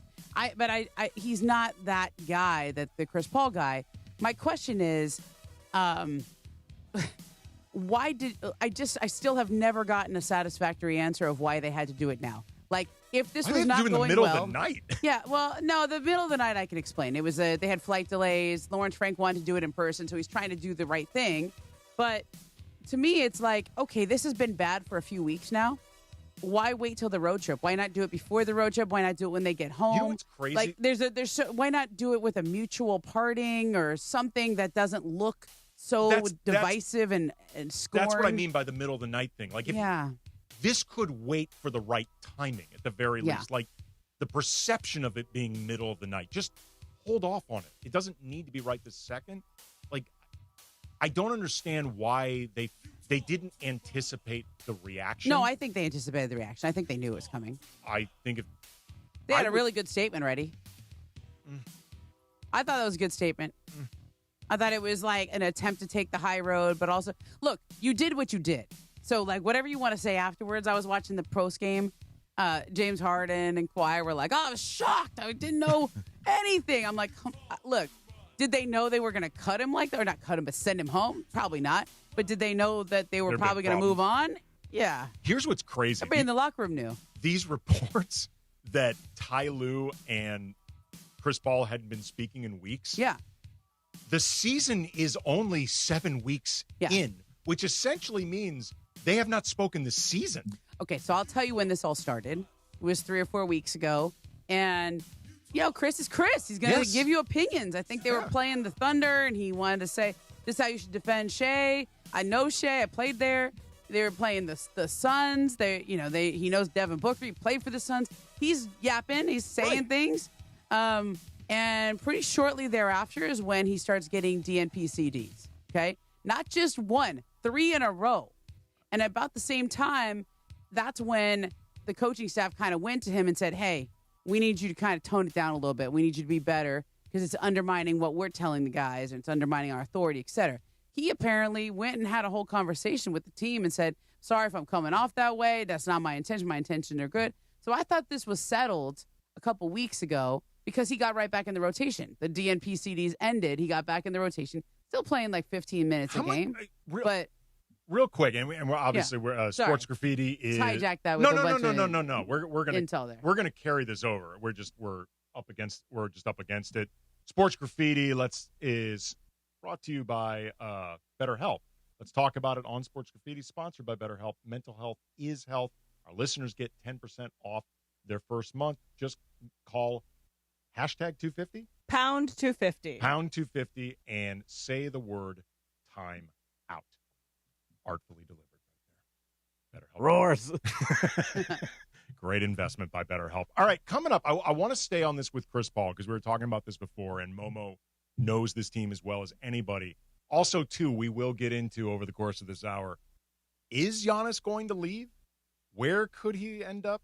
Are the Lakers even a remote possibility. That's all coming up next. Mason Ireland, AK and Momo in for the guys, 710 ESPN. This is the ZipRecruiter Rams Report. Here's Travis Rogers. The Los Angeles Rams head into Week 14 against the Arizona Cardinals with a 9-3 record, currently on top of the NFC West, having dropped to number 2 overall in the conference behind the Chicago Bears after a tough 31-28 loss to the Carolina Panthers. This game against Arizona, the last game for the next couple of weeks that you think the Rams might have an advantage. The schedule getting very difficult over the next couple of weeks after that. The Detroit Lions, who are fighting for a playoff spot, come into SoFi Stadium. They'll bring old friend Jared Goff along the way. And then on a very short week on the road, the Rams head to Seattle to take on the Seattle Seahawks, who are currently tied with the Rams. The Rams have the tiebreaker by virtue of their win earlier this season. That could be not just for the lead in the NFC West, that could be for the lead in the NFC. With Thursday's Rams Report, I'm Travis Rogers.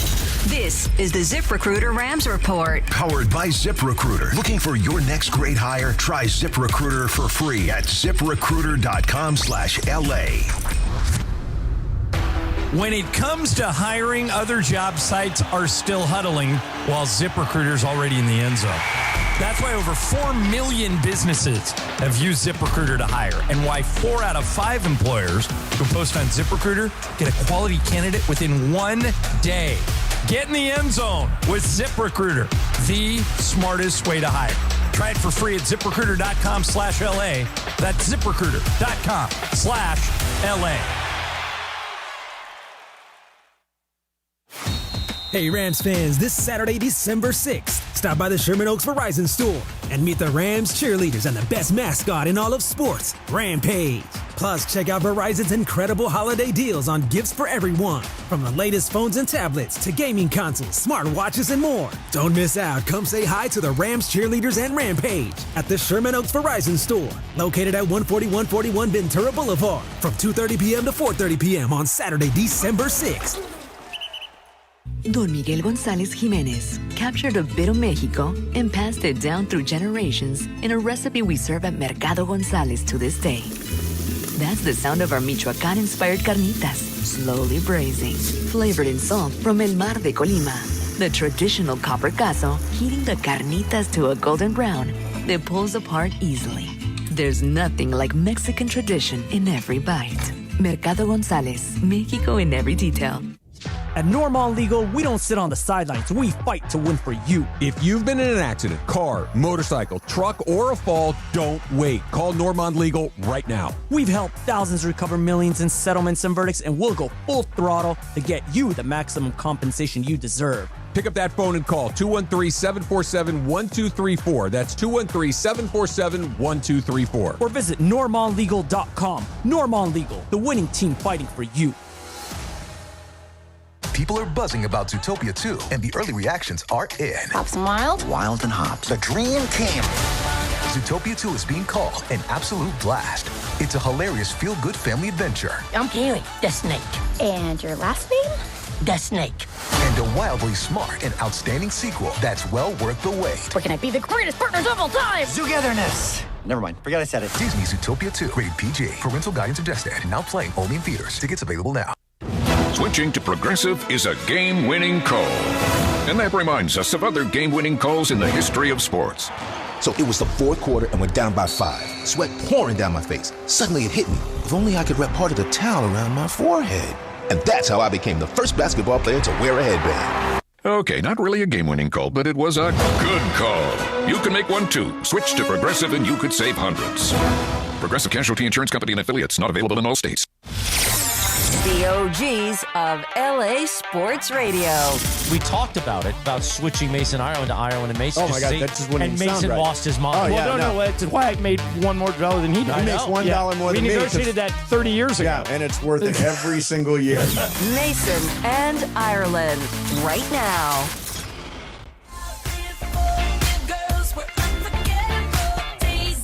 Rams fans, this Sunday, December 7th, join ESPN LA and Bud Light for the ultimate Rams watch party. We're meeting at Cocoa Beach Bar and Grill in Marina Del Rey. Kickoff 1:25 p.m. Come early for giveaways. Grab an ice-cold Bud Light. Great food, massive game day energy. See you Sunday, Cocoa Beach Bar and grill. Bud Light, easy to drink, easy to enjoy. Andy Kamenetsky, Ramona Shelburne in for the guys. And you just appropriately came off the NBA Today set. And I look fabulous with my lashes. You've actually gotten some compliments in the YouTube. Oh, yeah? Yes. The general consensus, Momo, smoking. Should I look into the camera? You should. Yeah. Yeah. Because normally I show up here in like a hoodie and like give him a little blue steel. It's a good. No, wait. I have when you're on camera, you do these.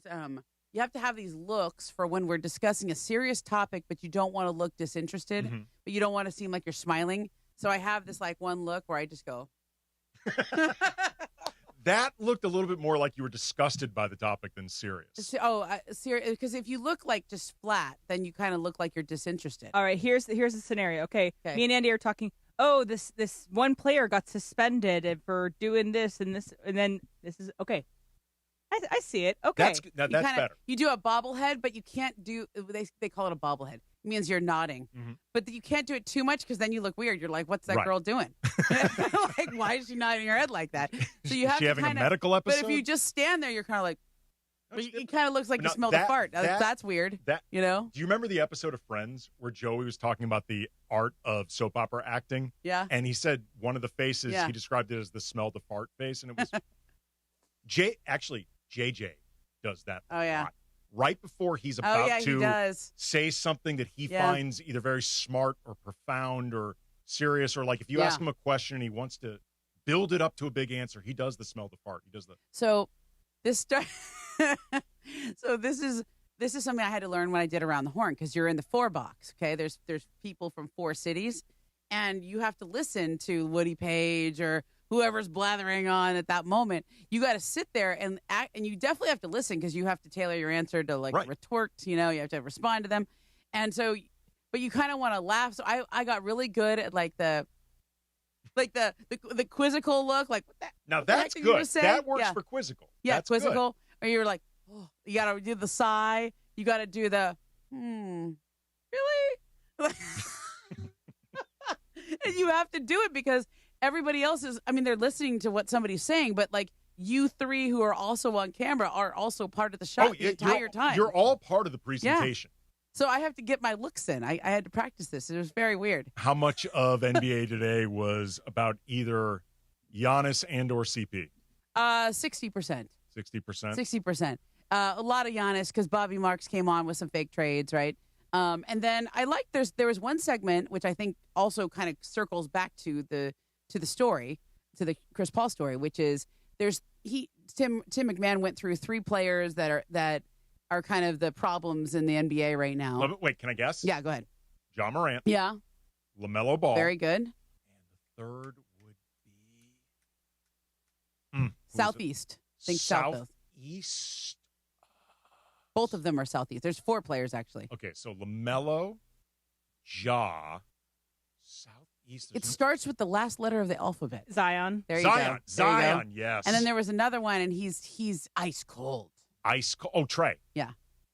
Trey Young. So those Trey, 4 Zion, players. LaMelo, and Ja. Right. So my point of it is usually when you have a problem, you just trade your problem for somebody else's problem. Like that's Ben Simmons and James Harden a couple years ago. That Russ and John Wall. Was it Russ and John or what? No, Russ no, they and got Chris traded. Paul. No, John actually, Wall? I think both. Yeah, that's right. It actually is both. That's right. They both got traded but for each Russ other. and John Wall were traded for each other. That's how Russ ended up in Washington. in D.C., yeah. But Russ got traded for Chris Paul, too. Yes. In Houston. Wow, that's crazy. So that's usually how these end up. But my point was, well, the Clippers have been a problem this year. So what if they traded some of their guys, whether Kawhi or Harden or whatever, or even just their expiring contracts, which would probably be good for these teams like Memphis. But if they traded their problem for one of those guys and just took a shot at John Morant or took a shot at Trae Young, I think that LaMelo. I think that'd be such a mistake. Really? Yeah. Here's what I think. Of those 4, who would you take a shot at? Okay, if I had to. If you had to say, like, look, we're not in a good spot. We got to take a chance, like Dallas did with Kyrie a couple years ago. If I had to take one of the 4, I would probably take Trae. Me too. Just because I think of the 4, he's the least problematic and the most serious about basketball. Yeah. I think in a lot of ways he's the toughest to build around. Yeah. But if I'm looking if I'm looking to trade problem for problem or problem situation for problem player, however you want to put it, I want to try to bring in the least problematic. Trey, I think, is really hard to build around, but he doesn't seem like he's a problem. Yeah, the only issue with Trey is you got to give him an extension. Right. I actually would take Zion because of his contract, because the last 3 years of his contract are not guaranteed. That is true. And he's not going to make his games played requirement so that those years get guaranteed. So it's kind of like a free shot at it. Like let's give it, a few months, different change of scenery, see if our medical staff can rehab him. In a vacuum. Yeah. In a vacuum, you're making a really good point. The problem, though, is we are not in a vacuum. We do not live in a vacuum. Yes, thank you. The Clippers have shown no ability or discipline to know when to fold them and when to stop doubling and tripling down. Yesterday I took a very unpopular position. I heard. I don't know. It was a very classic John Ireland. Momo thinks the Clippers are the greatest front office. I think they're terrible. 877. Right? Yeah, I mean that's not exactly what I said. Okay, let's put it that. Wait, are you saying John removed the subtleties? And just so you know, he brought it up again today because he was talking about how can the Clippers be smart if they do so many dumb things? Yeah, I know. I mean, I just got caught in the Ireland aggregation. That's the Ireland aggregation. Right? Sometimes I get caught in an aggregation cycle. Ireland, this is John Ireland aggregation. Ireland is our in-house aggregator. It's amazing. It's look, I don't agree with what they did to Chris Paul. I think that was not handled well. No. I appreciate that Lawrence Frank was trying to do it in person. You flew there in Atlanta. But just wait till he gets off the road trip. Or wait till you can trade him or have a graceful exit. Like, this was not graceful by any sense of the means, okay? Any sense of the means, is that an expression I just made up? I don't know. Was there an urgency to have it done that day? I think literally just because they had lost 8 in a row and they wanted to get it done, not on a game day, the idea was right, but even on a road trip, like I would have just waited till you got home. Yeah, but what's the difference between 8 in a row and 10 in a row? I mean, a lot. It sucks exponentially more each time you keep losing, and also like they just don't want to give their pick to the Thunder. If there's a chance they can sort of resurrect, maybe they can make a 10 seed. That is, if that is a factor in their planning moving forward, then I am strongly on the Ireland side of these people are doing bad business. This is a bad front office. You are giving up that pick regardless. Yeah, but it's very different if it's top 3. No, it's only different if you're listening to people dunking on you. You're still losing the pick regardless. It's a sunken cost. You are better off getting assets for, say, James Harden that you can use to build towards something moving forward than trying to make sure you're not a meme. Yeah. Okay, so my point on the Clipper front office, okay, is all of this comes back to the corrupt bargain that was made in 2019 when they just believed Kawhi and Uncle Dennis that he wouldn't sign there if they didn't also trade for Paul George. Yeah. Call his bluff. He was not going to the Lakers. I'm telling you. He was never going to play for the Lakers. It was not. If anybody cared about the receipts, you can hear me saying at the time, I thought Kawhi was leveraging the Lakers. 100%. I can't think of a superstar who would enjoy being a Laker less than Kawhi Leonard. He did not want to play with LeBron in that role. I don't see it. And I just trust your instincts there. I could have seen him go back to Toronto, but for a year. Sure. But okay, fine. But that trade, if they call his bluff, like the Lakers did that with Anthony Davis and LeBron. It was the exact same scenario with LeBron. The Spurs tried to leverage the Lakers, saying you're not going to get LeBron unless you trade for Kawhi. Remember that when Kawhi asked out? Kawhi asked out that summer. Yes, 2018. Yeah, I vaguely remember. Okay. I remember him asking out. I don't remember exactly the Kawhi. I remember it very vividly. I was in Oregon over 4th of July weekend, and I was fielding calls the entire time. So I remember this very vividly. Oh, you mean when everyone thought LeBron was not going to sign with the Lakers unless he had a running mate? And at the time, everybody thought the running mate would be Paul George. Yeah. First it was going to be Paul George. Then they kind of messed that up. And then it was going to be Kawhi. And the Spurs were basically like, you're not just trading for Kawhi. You're trading for Kawhi and LeBron James. Right. And that was a very good negotiating tactic. But Rob Pelinka was like, no. We're just getting LeBron as a free agent, and if we can trade for Kawhi, cool. But it's not a package deal. So they wanted everything the Lakers had for Kawhi for 1 year of Kawhi, by the way, and thinking LeBron wouldn't come without a running mate, and they called the bluff. and they were right. LeBron came anyway. Well, I mean, we talked about this before with John, and John even agreed with this. I'm not going to crush the Clippers for the original trade because at the time, everybody thought it made sense. It was a big move for them. Kawhi was coming off Finals MVP. Paul George was third in MVP. He was still really good. Right. Like, I have no issue with the trade itself. I do, but now looking back on it, you're like, oh, my God. Sure. Could they have saved one or two of those picks? But at the time, though, yeah, it didn't seem outrageous. This is also back when these, like, blockbuster give up 7 or 8 picks. Like, yeah, that was happening. That was much more common. I don't have an issue with the trade itself. The issue I have with the Clippers has been more over the last 3-4 years when they've continually doubled and tripled down on something that was not going to work. It was very obvious. And I got to be honest. They went to the Western Conference Finals with Kawhi and Paul. Not with Kawhi. In 2021. He was there for most of that playoff run. He got hurt in that Utah series. It was the second round. He helped them beat Dallas. He got them through most of that Utah series. But the reasons, though, that it wasn't working were the stuff you can't control. Yeah, you can't control injuries. Right. But they still had a crack at it every single year. They got really close that one year. So you know that if Kawhi and Paul were healthy at the right time, that mix worked. That could have been a championship team.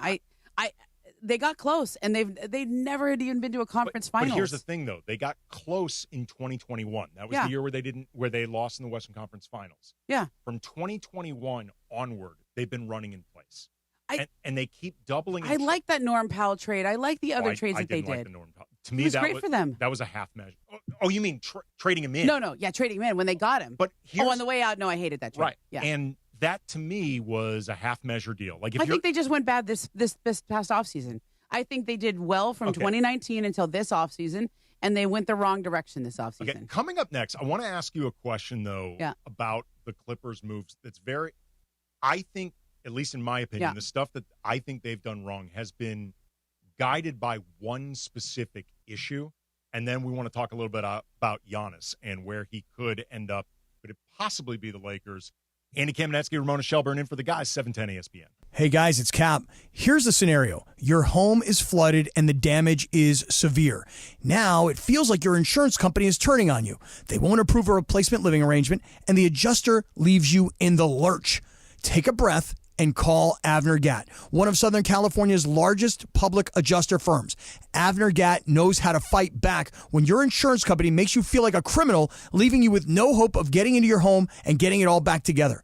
With decades of experience and a passion for helping people, Avner and his family take the call themselves. So whether you have a toilet overflow, a broken water line, a burst supply line, a broken fire sprinkler, whatever the water damage is, you call Avner G.O.A.T today at 818-917-5256, or you go to AvnerGOAT.com. It's 818-917-5256 or AvnerGOAT.com. You call, Avner answers, he says hello. Your claim is our game. AvnerGOAT.com.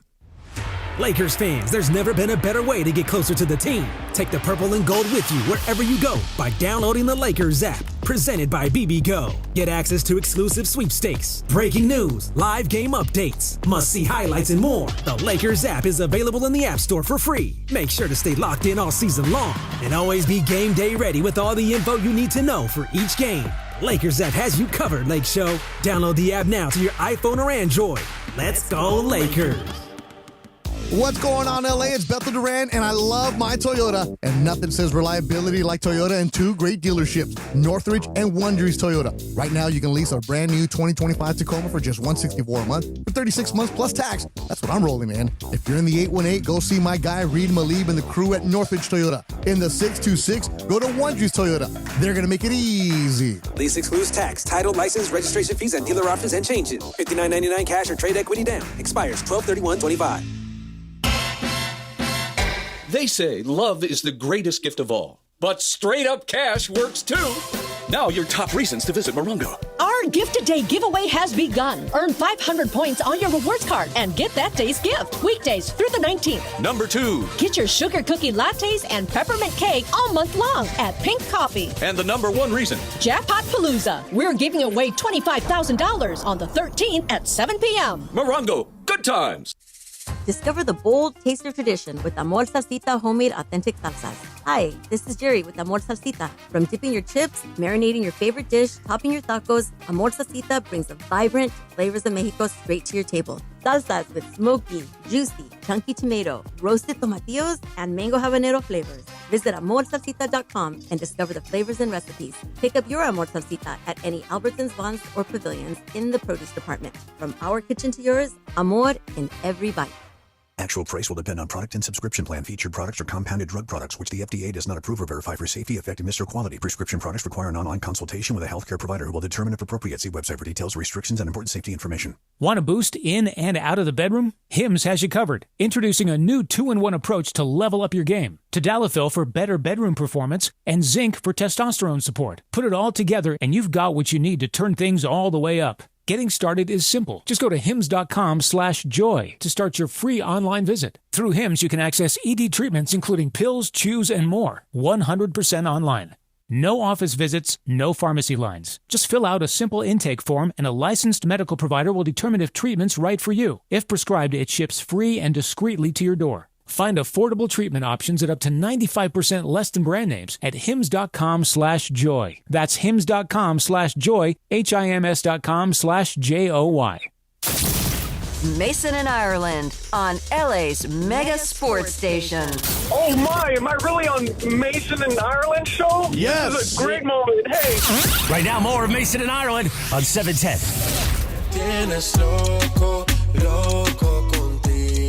The SEC Championship comes to life at COSM this Saturday, December 6th. Georgia and Alabama battling for a college football playoff spot. You're in the middle of it with panoramic views, stadium-level sound, every touchdown, breakaway, moment feels huge.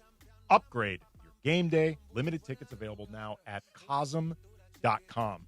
So, Momo, we were talking about the Clippers and the decisions that they've made and the way that they have continued the Kawhi Paul George era, and now it's the Kawhi James Harden era. For a while, it had been the three of them era with Russ in the mix. Not that long, but yeah. Well, but a year or so. A year. Year, 2 It was just 1 year. But they've continued.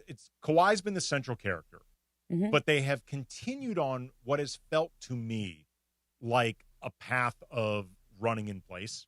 After the Western Conference Finals appearance, it's felt to me like they haven't really made any definitive progress. And at least in my opinion, the problems that they were having, Kawhi's health, Paul George's health, the lack of availability, you're not going to be able to get past that.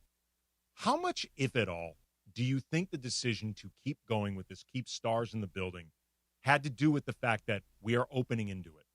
And we do not want to open this new arena with no names in a rebuild. Because I can't help but think that if Intuit opened 5 years ago or 5 years down the road, they at least might have made some different decisions with the roster. I don't think it had that much to do with it at all. Steve Ballmer doesn't. I mean, he wants it to be filled with Clipper fans, but not because he needs the money. Nope. It's just no. I'm telling you, that man in the last 5 minutes that we've been talking has made more than you and I will this year.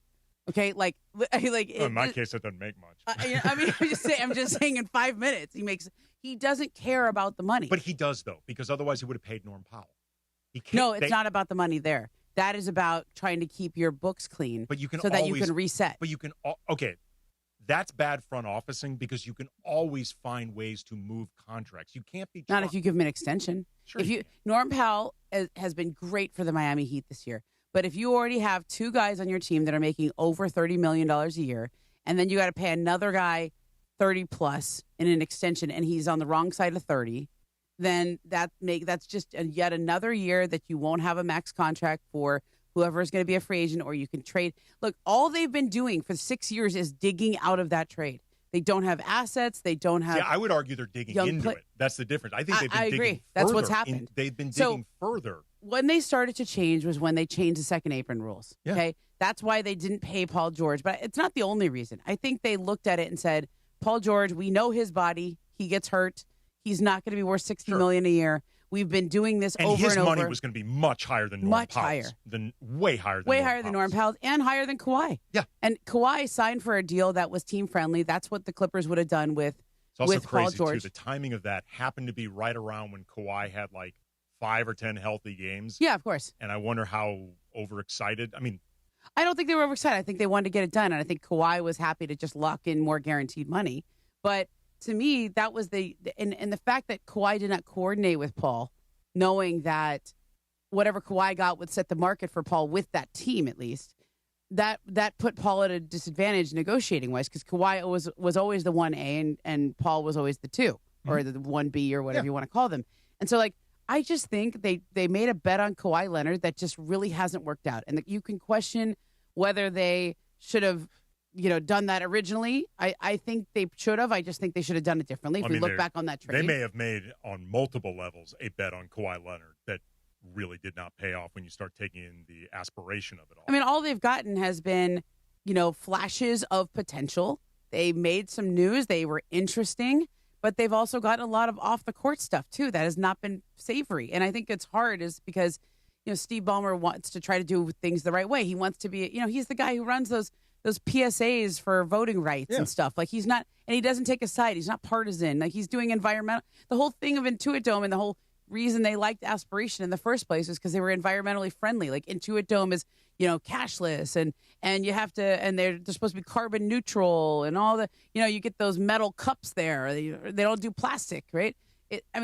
All of it is supposed to be. It sounds good. Sure, yeah. Like I get what they're doing, but then everything off the court with Kawhi has been like there's been scandal and smoke, and it makes them look bad, and et cetera.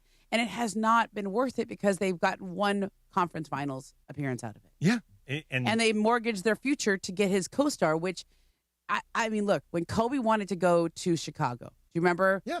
There was a trade there, and Kobe, that the Lakers probably would have done, and Kobe said, no, I don't want to go there if you trade all those guys because I need people to win with. I mean, this is so ironic to Laker fans, but it was Luol Deng specifically at the time. Yeah, that's right. It is ironic. Kobe wanted to play with that version of Luol Deng, who's a really good player. Yeah. And the Lakers are like, if you're not giving us Luol Deng, why would we do the deal? And so if I'm Kawhi, why do you want to be on the Clippers if they're going to trade away Shai Gilgeous-Alexander and all those draft picks? Because now it's going to make it harder for us to win once I get there. They are. Call the bluff. That's the original sin. And I feel bad for them because most people would have done it or they would have held out. Look, the most famous trade in Clipper history, the Chris Paul trade. Do you remember the intricacies of it where there was a moment where all they had to do was say yes and Neil Olshey said, no, that's just one too many assets.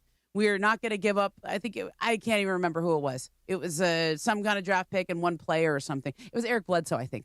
And New Orleans also wanted Eric Bledsoe in the deal and one more pick or something. And Neil Olshey said, nope.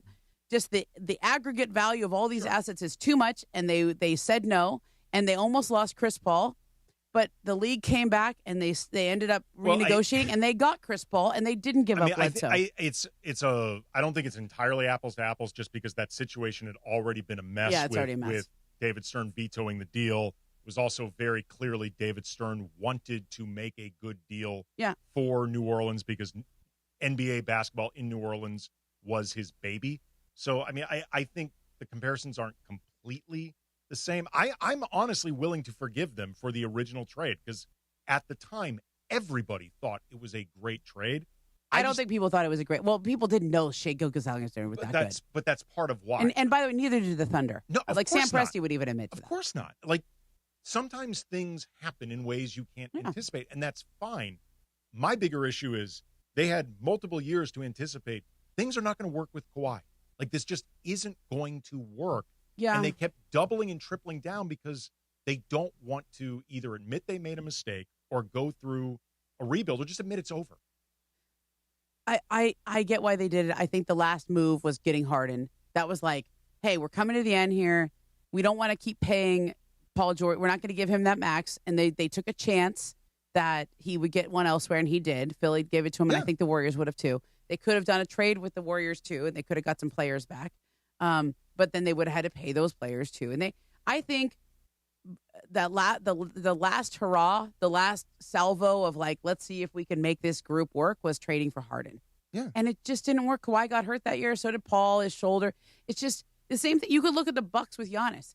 They did everything every year. They would take a shot. They traded for Dame Lillard. They traded for Drew. They traded for dead money for 5 years or whatever. Even the Miles Turner thing this year. I mean, they're going to be paying the wave and stretch for Dame and the picks and all. But when you have a player like that, you just do everything you can to extend the runway as long as you can. And I don't blame any front office for doing that. And I actually give the Clippers a little bit of credit for pulling the plug when they did, for letting Paul George walk, for not taking on more money. I think they've been disciplined this past summer. It didn't work out at all. Clearly, this roster is super flawed, and that didn't work. But they were trying to be disciplined to preserve cap space because they're like, if this isn't going to work, we got to get out of this. Well, part of getting out of it, I would say, and then we can move on to Giannis coming up next. But if they are not willing to at least consider moving James Harden, like consider trying to get assets for some of their tradable players because they are worried about the optics and the jokes of giving the Thunder a higher pick, that's a clown show. I don't think that's it. I don't think that's it. I don't think James wants to go anywhere. He's from L.A. He's here. He's settled. And I don't think he has much value. He's playing pretty well. Yeah, he's playing pretty well. But, like, there are teams that could use a point guard, man. He's playing pretty well. Yeah, he has to ask for it. He would have to ask for that. See, I think at this point, if they are not willing to consider at least pulling the plug, and especially, too, if they're worried about it because of the jokes and getting dunked on. I don't think they're worried about jokes. I hope not, because that's truly clown show behavior. Yeah, I mean, if they're worried about bad press, they wouldn't have done what they did to Chris Paul. That is indisputably true. Right? Right, I mean, they're smart enough to know that they were going to get crushed for that. All right, coming up next, Giannis, which, as you said, that was a discussion on NBA today. We'll get into that. Also, USC, good signing class. What's going to come of that? Mason and Ireland, 710 ESPN. Your Lakers, your season, your home. Today, the Purple and Gold start a 3-game road trip as they invade Toronto. Grabbed by Luka. Here come the Lakers quickly into the front court. Luka down the middle, pulls up. 3-pointer by Luka, good. Your LA Lakers battle the Toronto Raptors. Coverage begins today at 3 p.m. The Lake Show lives here. 710 ESPN and the ESPN LA app. At Normand Legal, we know you have a lot of choices, but you need family and a championship-winning team on your side. Absolutely, Joe. When someone's been in an accident, they need a team that goes full throttle, tackling every obstacle to get the maximum compensation they deserve. Exactly, Travis. We've helped thousands recover millions in settlements and verdicts, and we never leave our clients on the side. Wait, call 213-747-1234. Again, 213-747-1234 or visit normandlegal.com. Normand Legal, the winning team fighting for you. They conned me. Hey, Rams fans, this Saturday, December 6th, stop by the Westlake Village Verizon store and meet the Rams cheerleaders and the best mascot in all of sports, Rampage. Plus, check out Verizon's incredible holiday deals on gifts for everyone, from the latest phones and tablets to gaming consoles, smartwatches, and more. Don't miss out. Come say hi to the Rams cheerleaders and Rampage at the Westlake Village Verizon store, located at 121 South Westlake Boulevard from 10 a.m. to noon on Saturday, December 6th. Some people just know you can save money on car insurance by checking Allstate first. Like you know to check the weather first, before wearing face paint to the game. Bro, your G.O.A.T is dripping into your nachos. Oh, and now paint is in my eyes. Interception! Did you see that? No! Yeah, checking first is smart. So check Allstate first and see what you could save. You're in good hands with Allstate. Potential savings vary, including based on how you buy, subject to terms, conditions, and availability. Allstate North American Insurance Company and affiliates, Northbrook, Illinois. On the job, every minute counts. That's why Lowe's now has ProBlock Quick Dry Primer, expertly manufactured by Sherwin-Williams. Engineered for pros to dry fast and go on smooth for virtually flawless results that keep your job moving. It's available in oil and water-based, and getting it is easy. Order online by 2 p.m. and get free same-day delivery right to your job site. Lowe's, we help, you save. Orders placed after 2 p.m. will be delivered next day. Valid in select zip codes. Subject to driver availability. More terms apply. Mason and Ireland on 710. I mean, would you rather have good life or sex? Good sex. Good life, good sex. Well, I got both. There you go. That's Good the correct for you, answer. Johnny I. More of Mason and Ireland right now.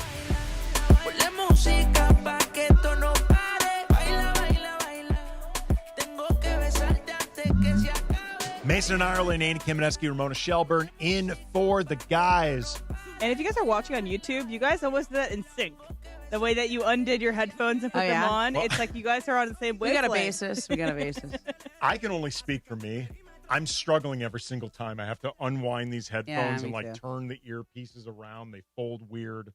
So I think Momo's probably looks more dignified in the process than I have. I just have great lashes on You today. And they match your outfit. Your headset matches your outfit because it's red and black, too. Wow. I told you, Momo, the consensus right now in the YouTube chat, and we all know that that place can be rough. People are tuning in. The consensus is thumbs up, Momo. Thumbs up? Thumbs up. I mean, I don't have my hair extensions in anymore. On TV, they put these clip-ons things to make your hair fuller, Really? I don't lie about a lot things of like that. a lot of women celebrities wear wigs or hair pieces. Oh, I knew that. I just didn't know that they did that for ESPN programming. Almost every woman you see on our shows has Really? some kind of hair put in there. Really? Some kind of artificial hair. I feel like all of a sudden we turn into Sex in the City. Do tell. Yeah. What do you want to know? Ooh. No, they're like these little clip-ins, and I don't do much with them. They don't make my hair longer. They just make it fuller.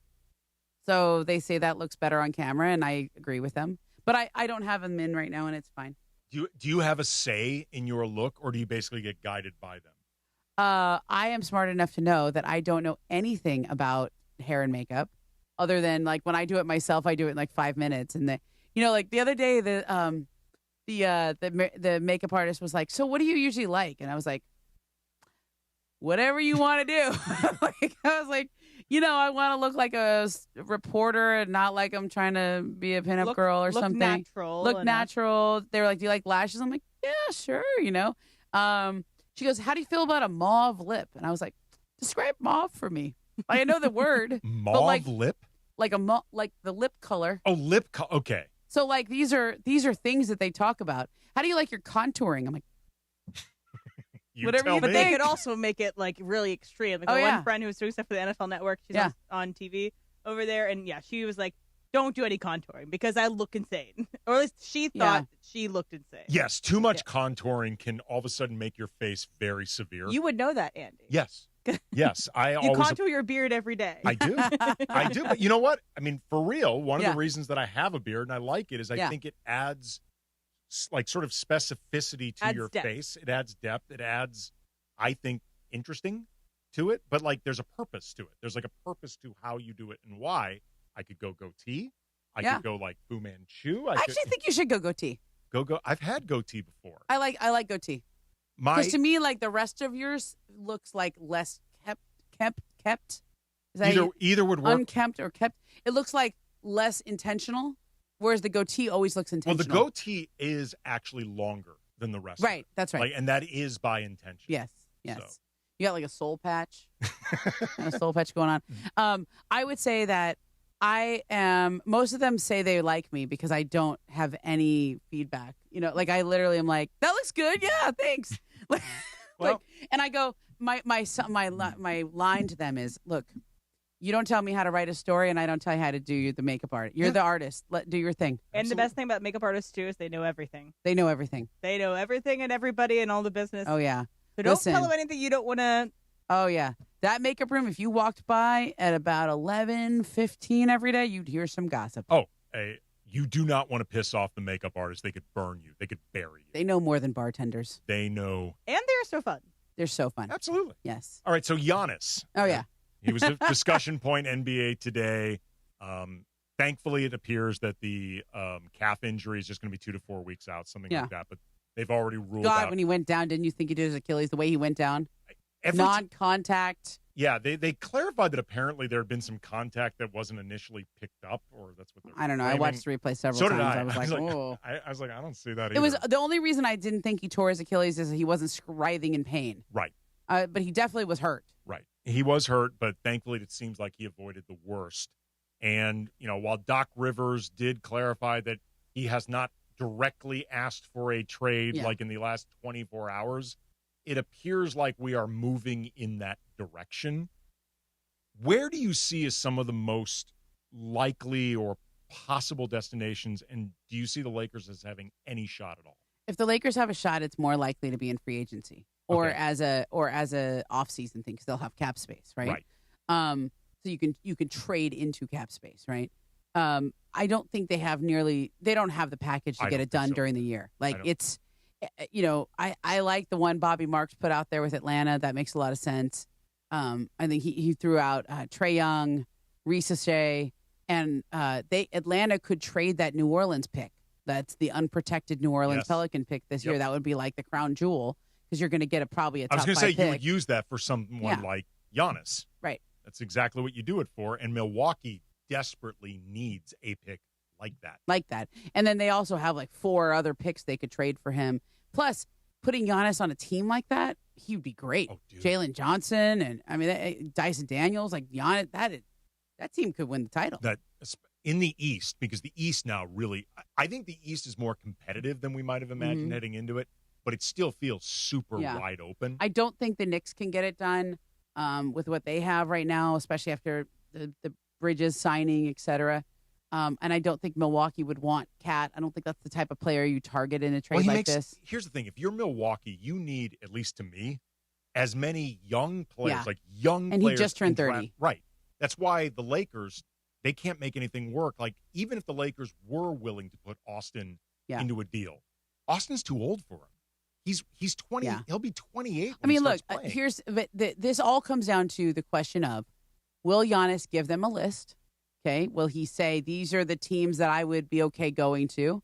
How long will that list be? If it's one team, if he's like, I only want to play in New York, well, that really is hard for the Bucks then, because now you're trading either the greatest player in your franchise history. I know Kareem played there, but he didn't win a title there like Giannis did. He's not the all-time leading scorer. He's in the franchise history. Okay. And Giannis is in his prime. Like, this is hard to trade a guy like that. And if he gives you only one option, then there's no bidding war, and then it's just getting. So Well, if he only gives him one option, I'm not doing it. Yeah, I don't think you do. I, mean, think you make him play it out. Well, do they want to do right by him and trade him someplace he'd be happy, where maybe it's not on a list, but they know he's got a chance to win? That's what I would do if I'm the Bucks and say it's just Knicks. And I agree with you. The Knicks do not have anything that the Knicks do not have anything that's useful for the Bucks. Like, they just don't. I think if they get to the summer and they can trade Bridges and OG Anunoby and McBride and some of these other guys. But to me, that doesn't help the Bucks.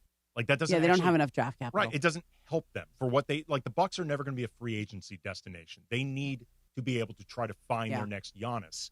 If Giannis gives them a list that's just New York, and that doesn't make sense, you don't trade him to like Charlotte. You don't trade him to the Wizards. You trade him somewhere competitive. That's doing right by him. Yeah. But I don't think they owe it to him to make it work for one team and one team only. Yeah, I don't either. think so. And so it's a question of where does this go next? Like, we've gotten to the part where, I think they have to now have every team in the league is going to call them. Every team in the league over the next 2 weeks until the December 15th.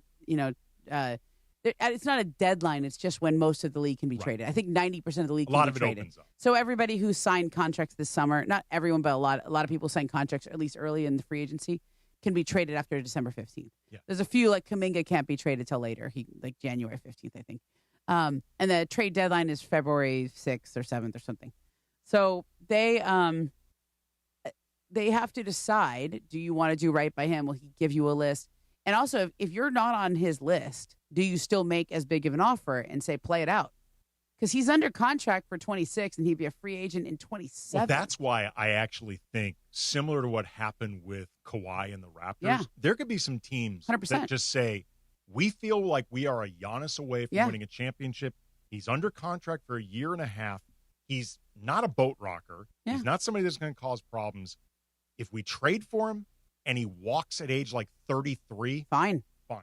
I mean, not great, but no. But what if you win a title? Right. That's worth the risk. Like, if the biggest risk is we don't get ages 33 through 36 with Giannis, fine.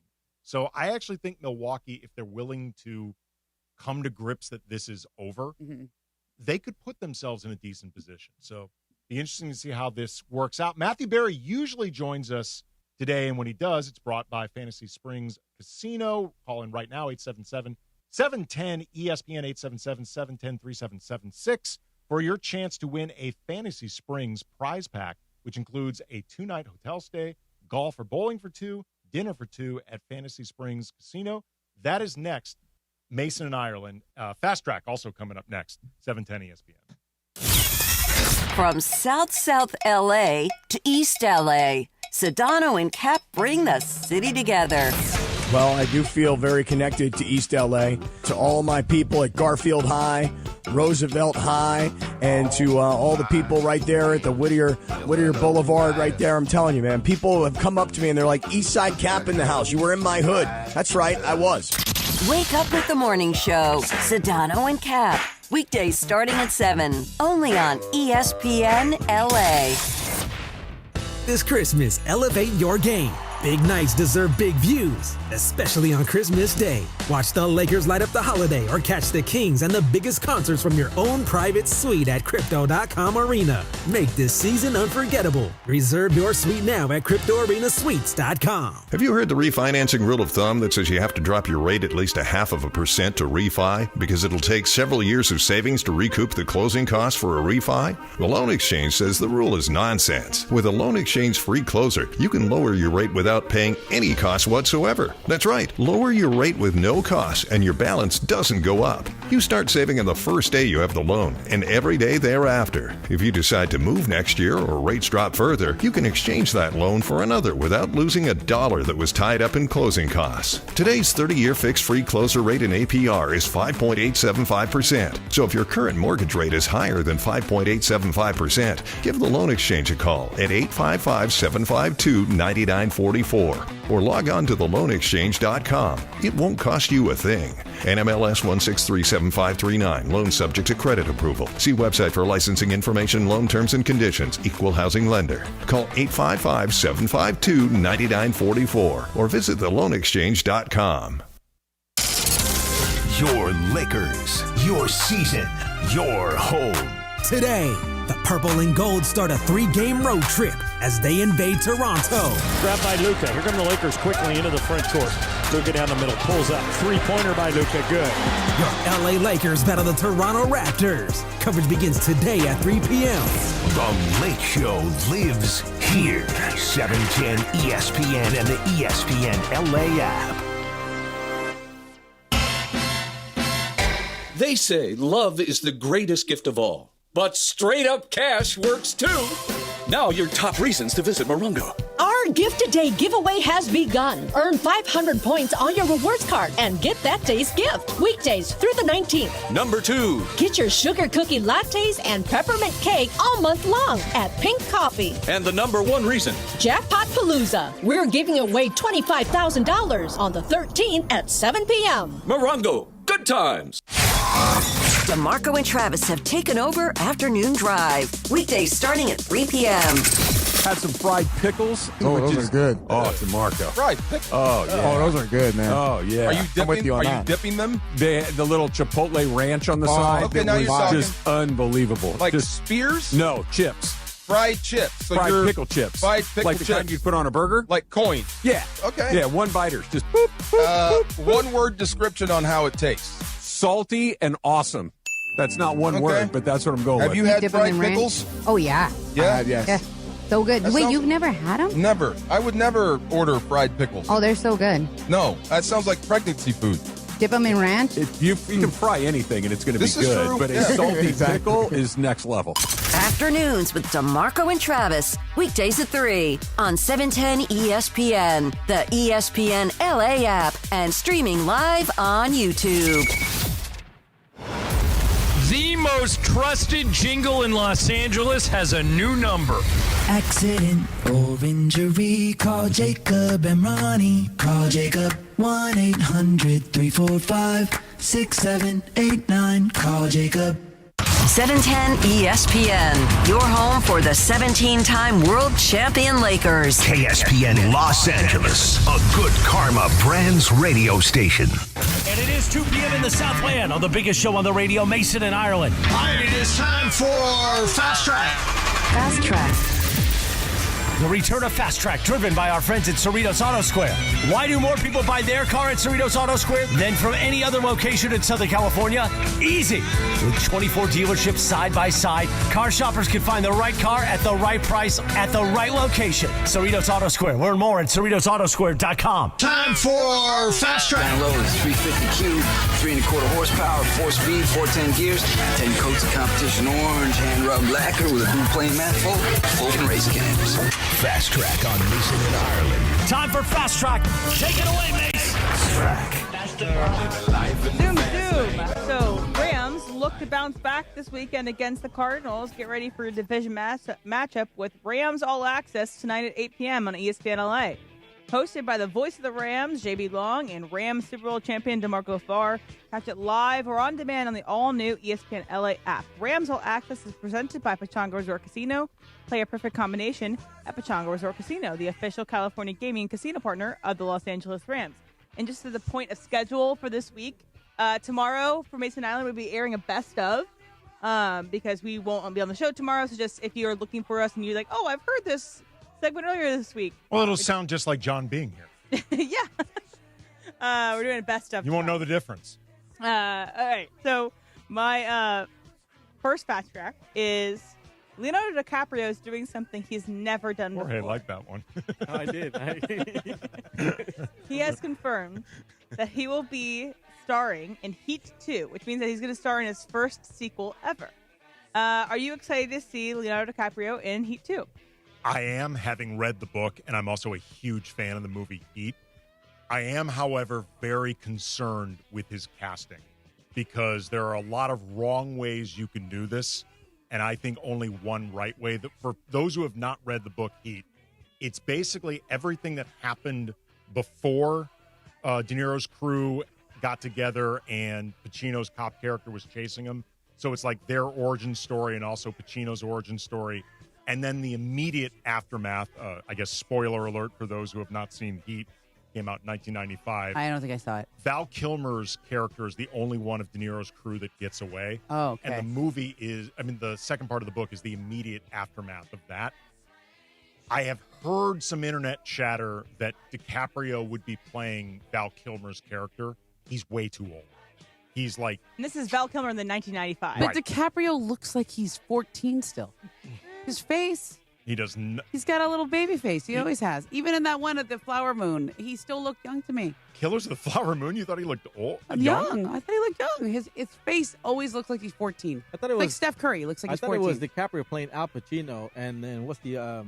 Austin Butler. Austin Butler playing Val Kilmer. Now, that could be better.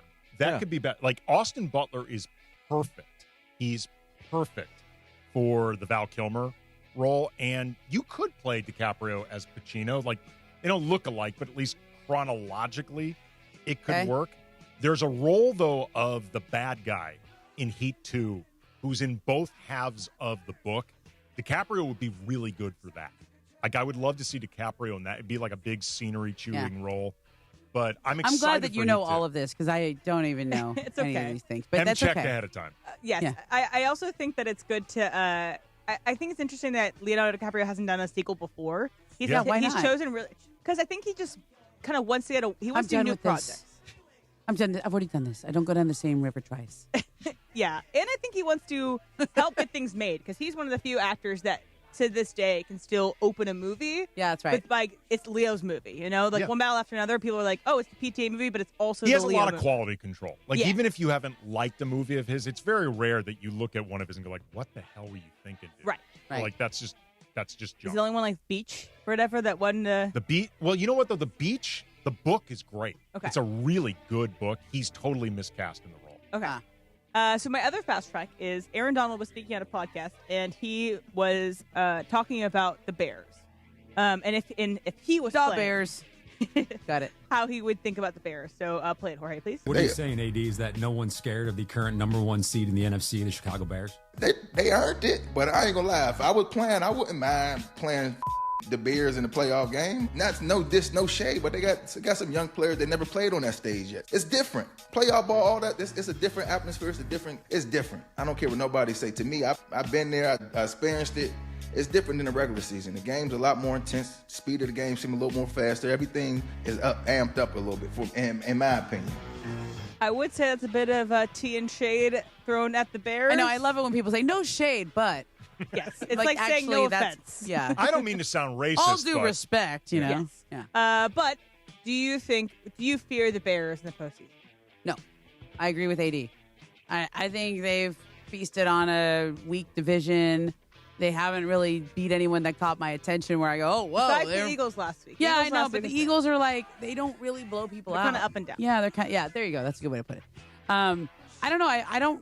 I don't know what I think of the NFC. Like, I mean, you could tell me Green Bay is your favorite, and then they have a weird week, and then there's so many teams that are, like, I still think the Cowboys are kind of good, and they might not even make the playoffs. Like, there's all these teams that have good records, but the Bears, what's their strength of schedule? I feel like every week they're beating somebody that's not very good. The NFC Central, though, is a pretty good division.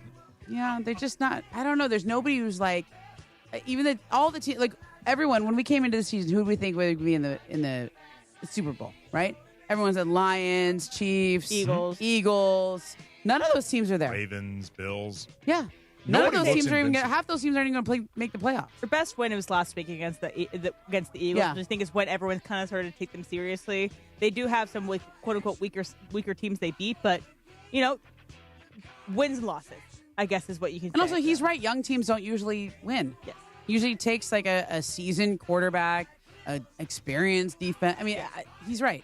I mean, but the same thing we can say about the Patriots because they haven't been to the postseason, but they're cruising through this season. What do you think, Andy? Yeah, I think Aaron Donald's right. I don't think the Bears are a scary team. I don't think that means they're bad, and they clearly find ways to win. They're just not very intimidating in the way they go about winning. Yeah, let's go. We first round playoffs. Let's say the Patriots against the Chiefs ends up being a playoff matchup. Who are you picking? I would pick the Patriots. I'd pick the Chiefs. Patriots against the Bills. Who are you picking? Bills. Now? I would pick the Bills right now because if Josh Allen can be so good. The Chiefs look washed, man. They look washed. They still got Mahomes. They did last year too, and they won the Super Bowl. They got to the Super Bowl. Yeah, they got to the Super Bowl. But even then, the whole time it looked like a magic trick. It was a magic trick, but they can still win playoff games. I would take the Patriots over the Chiefs. I would actually. We'll see. Yeah, we'll see. Yeah. All right, coming up, more Fast Track next. Mason and Ireland, 710 ESPN.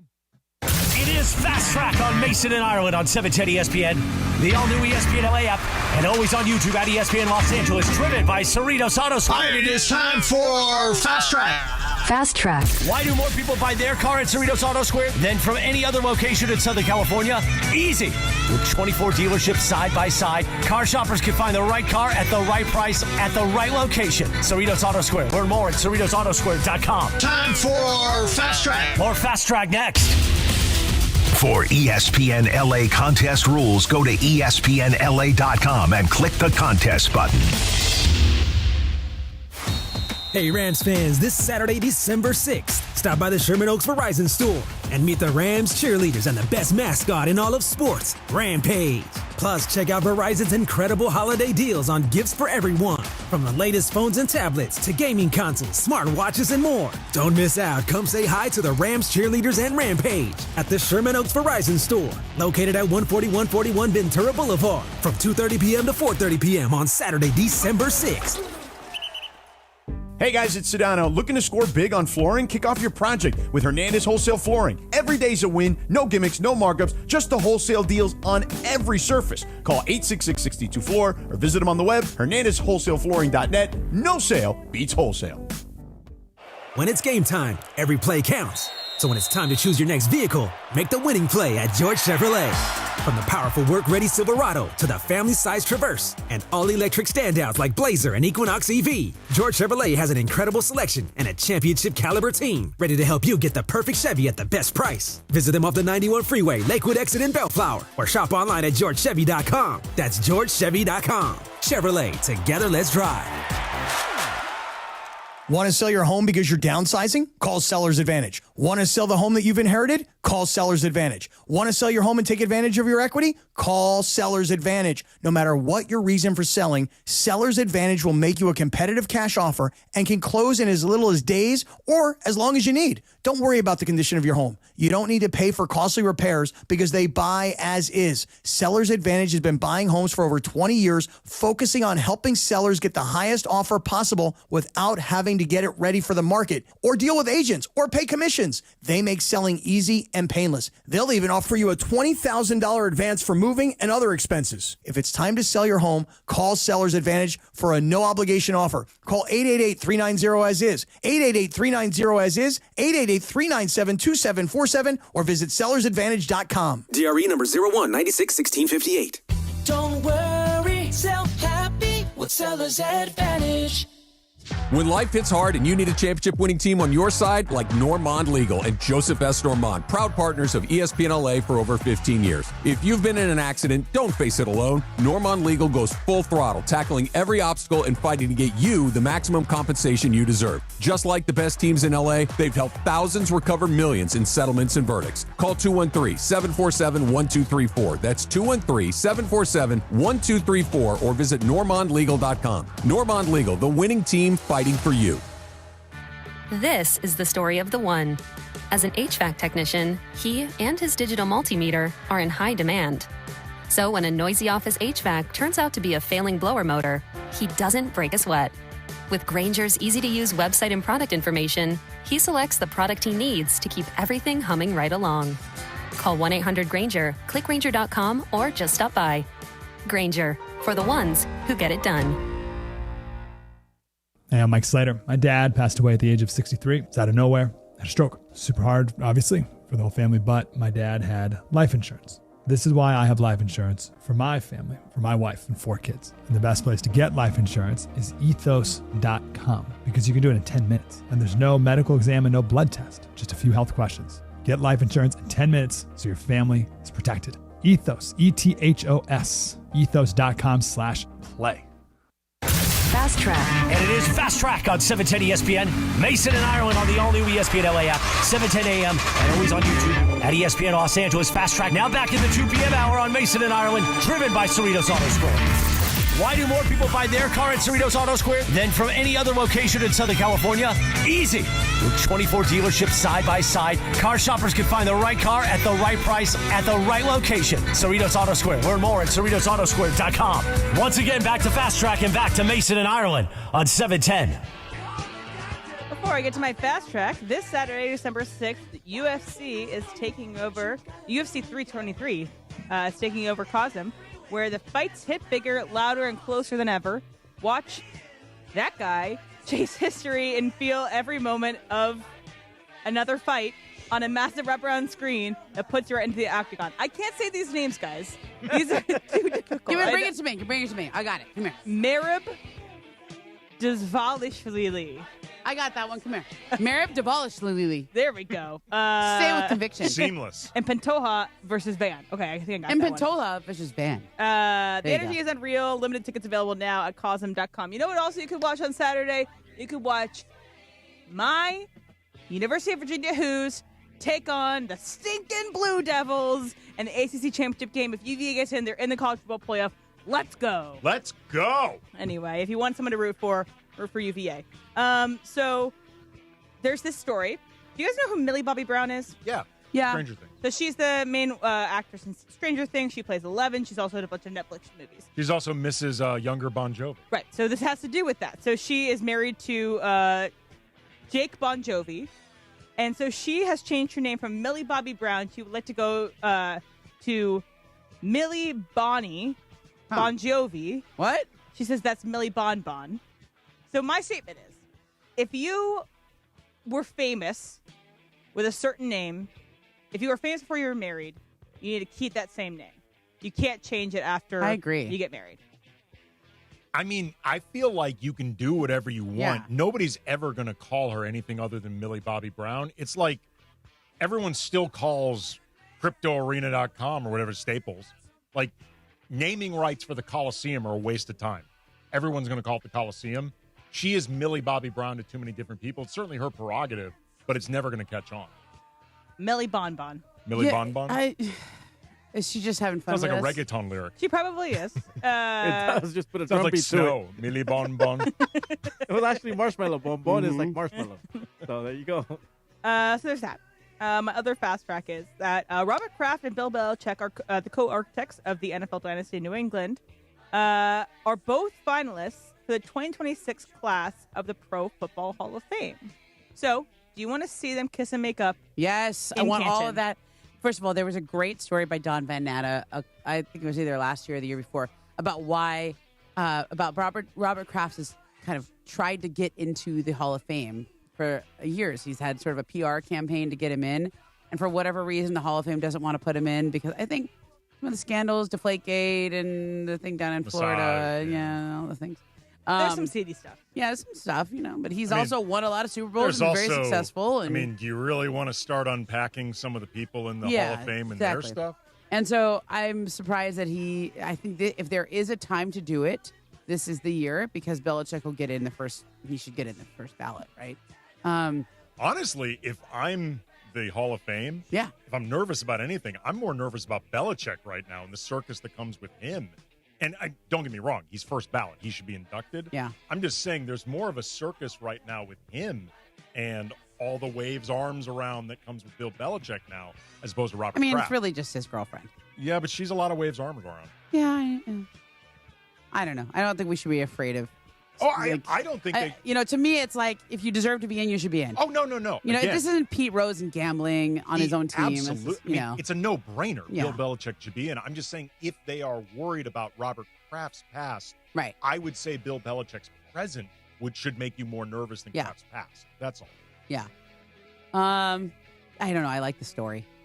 I just think they should put both of them in. This is the year. Yeah. Come on, let them in. Yeah. I want them to have an embrace when they have to get like Jerry together. Jones and Jimmy Johnson. Exactly. I want that in the ring of the Ring of Honor. They finally did that. In the chat right now for the YouTube from 805 Charger, Momo looking 25 today. 25. 25. Wow. I mean, their correct thing would have been 22, right? Because then we could have played Taylor. 805 is being nice. Let's not ruin a nice 25 moment. is kind of a stretch. I'm 46. Yeah. But thank you. There you go. Emily looks 74. There, like I her know you're listening spot on age. my list. That happened. I don't know how they calculate Okay, this. but I will say your daughter's taste tends to be a little older than It her is a little age. bit older, but she was kind of freaked out by this because her Spotify rap age was 59. Yeah, and that's she was weird. like, "What the hell?" Because she does listen to like Fleetwood 90s. Mac and some Oh, other okay. like 80s or whatever, but she also listens to some current stuff as well. Brian's middle son, who is a year younger than my daughter, so I believe he's 13. Yeah. His came in at 61. So I think they just age everybody. They age Maybe they everyone just like up. randomized it completely and knew that yeah, we would it's true. post about it and get excited about it. That's true. Some kid in my daughter's high school, I don't remember if it was a guy or girl, but apparently their Spotify rap came in at age like 2000 because they were listening to like Gregorian chants and things like that. So mine was, I want to say 72. Mine I was don't have 72 years Spotify. I old. listen to Apple Music, so. I don't have any of those. They do a rap over it. They do a rap now everywhere. Oh, You yeah? also have a YouTube Wrapped. Yes. Did you get people tagging you in Locked On Lakers? I did. I have seen, not on YouTube, but although there is a component, sickos. I have seen, though, a few people reaching out that their Spotify rap for podcasts, Locked On Lakers was number one. So thank you very much to all of you. Oh, way to go. I know. Those are your people. You know who else is number one? Who? USC and the recruiting class after yesterday. And it's something that is very I think it's interesting. notable. Usually Because- it's SEC or Big Ten. Right. And I think that it has a lot to do with momentum. So you're only as good as your next recruiting class. You're only as successful as the momentum that you have going forward. So I think next year's going to be a big year for USC. Their schedule is very difficult. They will have Ohio State. Who knows if they're going to have the Notre Dame game or not? That's still kind of up in the air. They have a very hard schedule. Is next year the prove it year for Lincoln Riley and USC, you think? It's a really big year because this past season was the first one that felt like it had positive momentum in a while. And now that they have this recruiting class, they've got a GM, and Lincoln is as settled in as he's ever going to be. And he's got a quarterback in Maava that Ryan Abraham was on with us a couple days ago and said he thinks he's going to return. I know they may lose some receivers, and Lemon's phenomenal. He's likely gone. But we've reached a place now, I think, for the fan base where if Lincoln Riley can't get them into the mix, they're going to start demanding it be somebody Yeah, else. the whole point of getting Lincoln Riley is so that you can contend at this highest level. And if you're going to be outside the playoff now that it's even expanded, Yes. what's the point? I mean, I get last year being an adjustment to the Big Ten. Okay, we'll give you that. But they didn't win when they had the Heisman Trophy winner, but number one pick in the draft. Like, you didn't win this year. They lost a lot of that Notre Dame game. Will just come back to haunt them. But I think next year's got to be the year. I know it's a huge buyout, but everybody else is doing it. And they Get want LSU. to tailor their own message. They didn't do a press conference with reporters that could ask them questions, that could ask them harder questions. they had a tailored, USC-centered with USC media sit down. And so I think they want to control their narrative. And by doing that, it makes it seem like, oh, what are you trying to hide a little bit? Are you worried about losing these recruits? How is this going to happen? I don't know. I felt a little interested in why they didn't do a press conference yesterday. I have felt disinterested in them because of their stance towards the media and to everybody else. Just like, I don't know you. Like, you don't open up. You don't talk. You don't, like, I used to always have, they used to have, like, the Pete Carroll would have I ate very bad, like, I think it was leftover from the dorm rooms. Like, they had press food, but it was like, were these noodles in the dorms last night or 2 nights ago, 3 nights ago? Like, but Pete Carroll would always have, like, a luncheon, and Mason Ireland should broadcast down there. Like, everybody knew them. Like, there was great stories written about Pete Carroll. He was an open book. Well, it's easier to be an open book, though, when you're winning. Yeah, that's true. I mean, they were. But even before they were great, they were still pretty open. They were pretty open, and Pete's somebody that's just comfortable with that stuff. Period. But also, Pete. Here's a big difference though between Pete and Lincoln Riley. Yeah, Pete was hired with no fanfare. He was like the 6th or 7th choice. So in a lot of ways, he had nothing to lose with opening up because he wasn't considered in the beginning to be the right guy in the first place. Lincoln Riley was considered a big fish. Yeah, home run hire. So the expectations for Riley were way higher than they were for Pete Carroll when he was hired. So yeah, and I never in my career, I never think that anybody owes us anything. I just think if you make a choice, there's going to be consequences for it. Well, the biggest choice I think that Riley made I think he's starting to work through this, but he spent a couple years trying so hard to control everything with media and being kind of adversarial towards it and trying to explain to us that, the defense actually is pretty good. You guys just don't understand. To the untrained eye. To the untrained eye, it's like, hey, that's Spolster's line. I know. The untrained eye, it's pretty good. I'm like, well, my trained eyes are seeing them give up 40 to 50. So explain to me why they're better than I realize. Yeah. Because you're getting killed on defense. Yeah. I think he's gotten better with that over like the last year or so. I wouldn't necessarily say great, but better. Yeah. We'll see where this goes, but to all of our original points, this coming season, I think, is basically it for Lincoln Riley having wiggle room of any kind. Yeah, and it's like we all know the buyout, but it didn't stop LSU. It didn't stop Florida. It didn't stop, all these Jimbo. I mean, so many coaches have just been paid so much money to not coach. Yeah, this is it coming up, and hopefully he's in a really good place to make it happen. Coming up, Bill Simmons and Max Kellerman had a pretty spirited debate about Kobe versus Tim Duncan. Bill Simmons' take, I think, is going to enrage a lot of Laker fans. Oh, it always does. Yes, it does. Coming up next. Your Lakers, your season, your home. Today, the Purple and Gold start a 3-game road trip as they invade Toronto. Grabbed by Luka. Here come the Lakers quickly into the front court. Luka down the middle, pulls up. 3-pointer by Luka, good.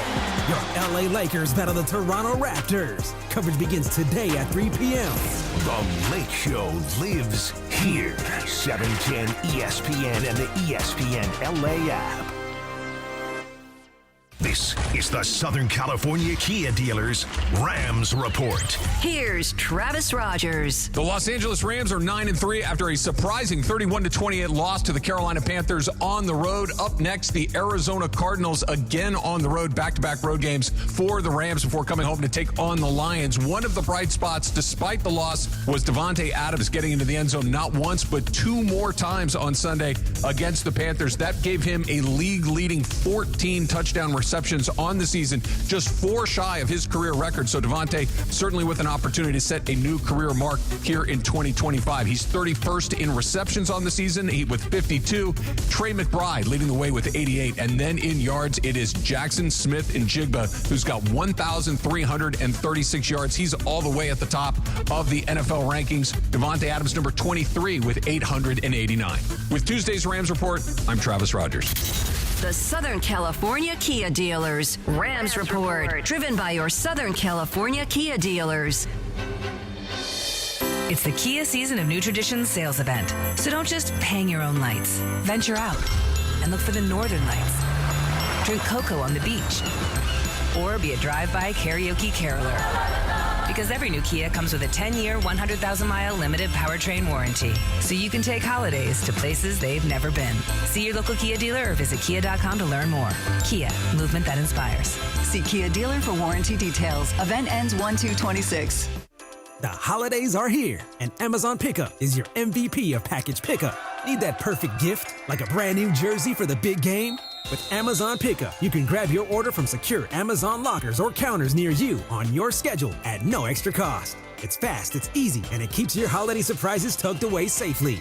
Amazon Pickup makes holiday shopping worry-free. Find your nearest Amazon Pickup location at amazon.com/pickupmvp. That's amazon.com/pickupmvp.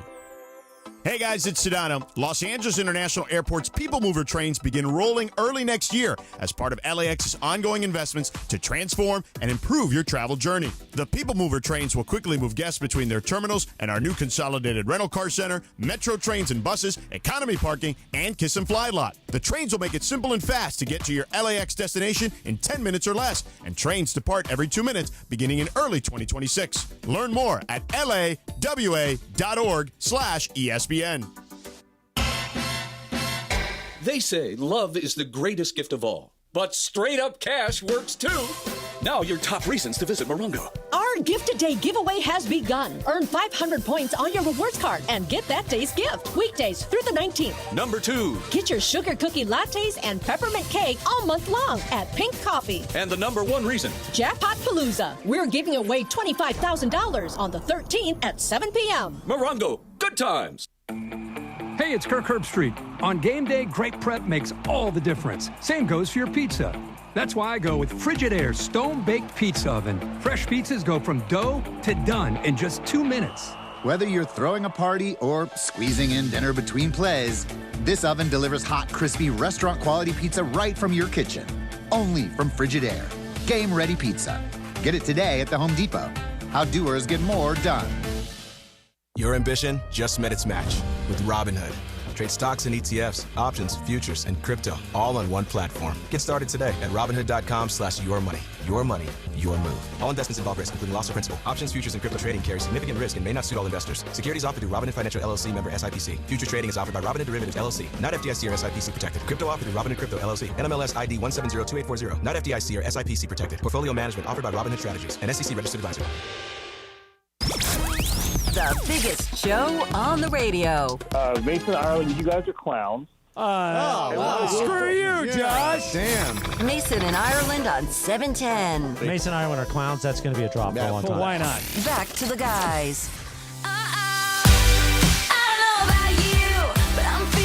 25. That's what Momo feels. 25. Momo, they're playing your song.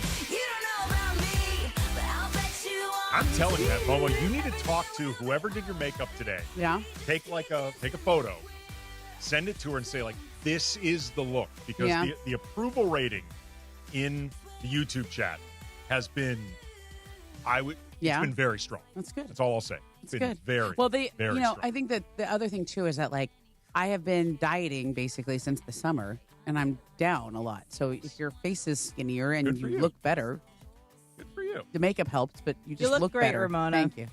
It's been a good Momo day. Yeah, thanks. It's been a very, look at you beaming. I like it. All right, you want me to pose again? Like when you, give me a pose. Tell me, I'll do the emotion. Ready? Overjoyed. Here's news. Billy Napier is going to be the next head coach of James Madison. And that's actually true. That is what just happened. Is that good? Yeah. Oh, that is good. What else you got? My around the horn 4 box. Ready? Scandal in the NBA.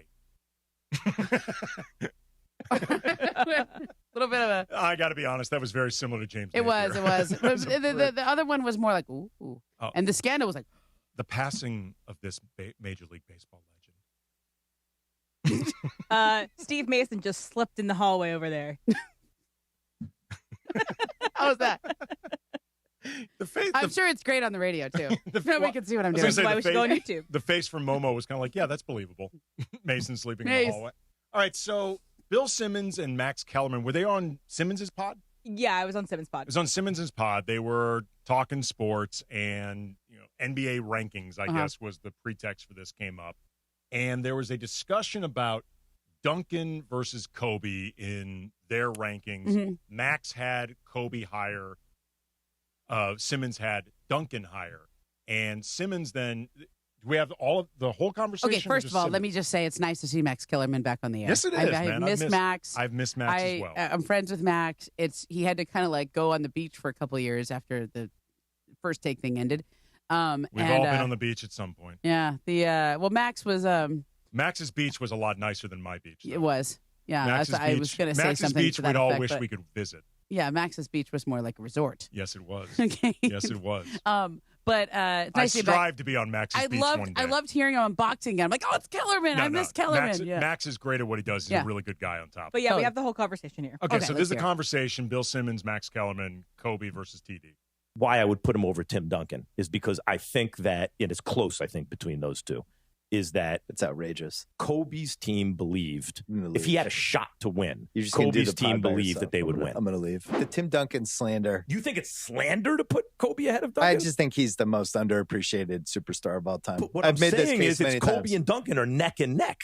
I think that's not slander. I think they're neck and neck. Kobe's the closest thing we've seen to Jordan. In any sport, tell me an upper echelon all-time great. I have Kobe like 10th or 11th all time. Okay. I don't think that's unreasonable. But and Duncan I have him has like 8th to be, or 9th. Duncan's 7th. And I don't think it's debatable. You think it's not debatable? I don't. I think MJ, LeBron, Kareem, Russell, Bird and Magic. Oh, head of Chamberlain.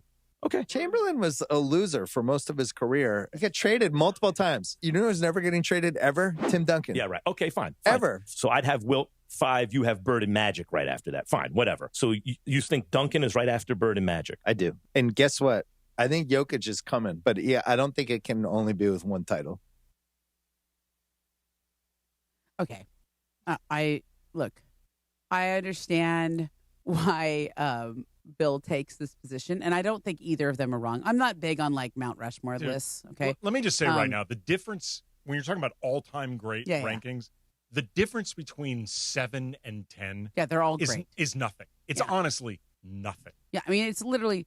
To me, I think we can all fairly agree that it's Jordan or LeBron. But the ringer lives on lists, and so therefore you have to. Look, I mean, I listened to sports talk radio in the 90s too, and so I understand that concept of programming. And look, to be fair to Bill knows the NBA and he's written the histories of the NBA. I mean, Bill knows this stuff really He well. really does, and he spends a lot of time thinking about it. Absolutely. And Max is a very good debater. He can debate anybody. And so I don't know if there's a right answer between Kobe and Duncan, right? Because we cannot separate the fact that we are in Los Angeles and saw his best years and also the personality and all of the other stuff that goes with Kobe. We just don't know that much about Duncan other than he was really good. That actually leads to, and I don't remember if it was in this clip or not, but Bill described Tim Duncan as one of the, if not the most underappreciated star in NBA history. Because he didn't want to be appreciated. And I think you have to understand him in context, too. You have to see him play a whole game. It's not necessarily highlight packages. Well, that's right. All the time. That's the part that I think Bill is actually dead on about. Like the part of this that I find most interesting, the idea that Tim Duncan is so underappreciated. And I think between like Tim Duncan and Kobe, part of what keeps Kobe, like even now, is there were more players that grew up idolizing Kobe than idolizing Tim Duncan, wanting to emulate Kobe than emulating Tim Duncan. Kobe's highlight reel is going to be more exciting than Tim Duncan's highlight reel. Yeah, look, Tim Duncan, to me, when I would describe what makes him a star, is that he is bedrock. Yeah. He is solid.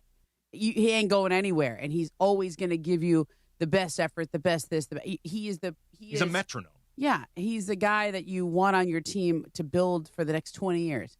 Kobe is a bit of a firecracker. Like, he's going to have the more big moments. He's going to be a star. He's going to have explosive games. He's going to win you games. He's also going to have the lower lows. Yeah, Kobe's lower lows were going to be lower than Tim Duncan's, Yeah. but his highs could be more explosive than Duncan's highs. Also, put it this way. Tim Duncan is a star in San Antonio where they appreciate such things. If you had Tim Duncan in L.A., I don't know that he has the same career. I think he does because he's a great player.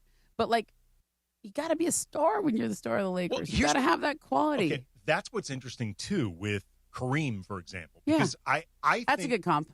I think when you get into these GOAT conversations, and I'll be honest, Kareem should be up there. He should. I do not care who you name GOAT. I think GOAT is a boring topic. Yeah. But I do think it's interesting that Kareem often gets left out of the conversation. And I think that is also because compared to MJ and LeBron, the two consensus 1 or 2, and that's what everybody debates, Kareem is a more boring style. And I think he was, because especially at the time, he was so standoffish with media and really was so fans, private. all that, right? You know, Fans, the whole media, all public that persona. stuff. And like Kareem was a really fascinating guy. Yeah, and especially his postscript has been very interesting too. Absolutely, I subscribe to his Substack. So do I. I've said before, I think Kareem is the GOAT of impressive people. Like, he may be the most impressive. Like, Kareem could have done anything. Like, we've seen, he could have been a great author had he not been an athlete, because he's already been a great author. He's written for TV shows. He's written magazine articles. He's like a jazz historian. Yeah, like, he really is. He's incredibly smart. If Kareem had wanted to be a doctor, I guarantee Kareem could have been a doctor. Could have been. He's been a political activist. He probably could have been a politician if he wanted to. He's an incredibly impressive person, but his highlight reel is not as explosively exciting as MJ or Jordan. His personality in the moment was not as easy to talk about as LeBron or MJ. And he played with Magic, so he blocks out the sun. Absolutely. And Magic has one of the all-time great personalities in sports. Like, everybody gravitates. I mean, you've been around Magic. That charisma's real. Yeah, he's got the Riz. He has the magic. Yeah. The Riz. That's right. But I think... I know Magic is such a better nickname than Riz. So much better. Riz Johnson. There is a guy on Survivor this season. His name goes by Riz. Really? That's just a little... The His last Rizzler? name is Rizzo, I think, which is helps with that. But is the Rizzler still around, that kid? he is still around. He is a child still that is rizzing everybody up. I just feel like, I don't know. I like a lot of things from youth culture. I like a lot of sayings. Like, I like when they're like, oh, that's pretty sus. I like that. I use that, and I can pull it off. Do they do a lot of 6'7" in your house? Oh, yes, they do. We get a lot of 6'7" in our house. It's not funny. But okay, you know. I tried to ignore it, and it just doesn't work. No, they just keep imagine being my father, who is a middle school math teacher. all day long. Oh my middle school math teacher, where you can't just mention the number 6 or 7. I know. The other day I posted, who's the guy who climbs on the chairs at halftime? I don't know. Whatever his name, and he climbs the chairs and he has a halftime. I took a video of him because the announcer before the game said, and he's just celebrated his 67th birthday, and I posted it, and I walked right into it, and I was just like, this man is 67, and all of my comments, 6'7". I honestly think the more that we all talk about it as God. like older people who are out of touch, I think the better it is to have it go away. Well, I agree, because we're making it uncool. Then let's all keep talking about it as much as we possibly can. All right, coming up, we close out with a little game of games. It's my game. Woo! So yours are always weird. We shall see. A little offbeat. We shall see. Okay. I mean, pots and kettles, Momo. Pots and kettles. True. Mason Ireland, 710 ESPN. Sedano and Cap have taken over Morning Drive, and the Cappy Lappy has taken over Crypto.com Arena. Is the Cappy Lappy out? Like, is the video out? It was a good one. The best I part couldn't believe it was my first Cappy Lappy. I got to be honest with you. We're walking down the baseline, and there's this really beautiful woman. I mean, drop dead crazy gorgeous. And she's sitting with a guy, and she's got on a giant diamond ring. We're like, hey, how you doing? And then she's like, wait, don't go anywhere. Can I take a picture with you? And I'm like, wait, you want to take a picture with me? And she's like, yeah. And I'm like, this is so hot. She and I hooked it up. We took a picture. Then everybody was stopping us. Everybody wanted to get in on the Cappy Lappy. This thing has caught fire. The morning show with Sedano and Cap every weekday morning starting at 7 on 710 ESPN, the ESPN LA app, and live on YouTube. Hey guys, it's Cap. Here's the scenario. Your home is flooded and the damage is severe. Now it feels like your insurance company is turning on you. They won't approve a replacement living arrangement, and the adjuster leaves you in the lurch. Take a breath and call Avner Gatt, one of Southern California's largest public adjuster firms. Avner Gatt knows how to fight back when your insurance company makes you feel like a criminal, leaving you with no hope of getting into your home and getting it all back together. With decades of experience and a passion for helping people, Avner and his family take the call themselves. So whether you have a toilet overflow, a broken water line, a burst supply line, a broken fire sprinkler, whatever the water damage is, you call Avner G.O.A.T. today at 818-917-5256, or you go to avnergat.com. It's 818-917-5256 or avnergat.com. You call, Avner answers, he says hello. Your claim is our game. avnergat.com. Hey team, Wendy here. If you're looking to consolidate your high-interest credit card debt with a personal loan, take a look at SoFi's stats. A SoFi personal loan comes with low fixed rates, no fees required, and as soon as same-day funding. That looks good on paper, but SoFi also passes the eye test. Having helped its members pay off over $33 billion in debt to date, score. View your rate for a SoFi personal loan at SoFi.com/stats today. Loans originated by SoFi Bank, NA member FDIC. Terms and conditions apply at SoFi.com/stats. NMLS 696891. At AT&T, we guarantee our network so you can talk college football with your BFF while taking Buster to the vet. Hey, yeah, I can't believe he ate the whole thing of chicken wings. And I can't believe we're staging a comeback. Touchdown! Yes! Staying connected matters. That's why in the rare event of a network outage, you'll automatically get a bill credit for a full day's service. For wireless downtime lasting 60 minutes or more caused by a single incident impacting 10 or more towers, must be connected to impacted tower at onset of outage. Restrictions and exclusions apply. See att.com/guarantee for full details.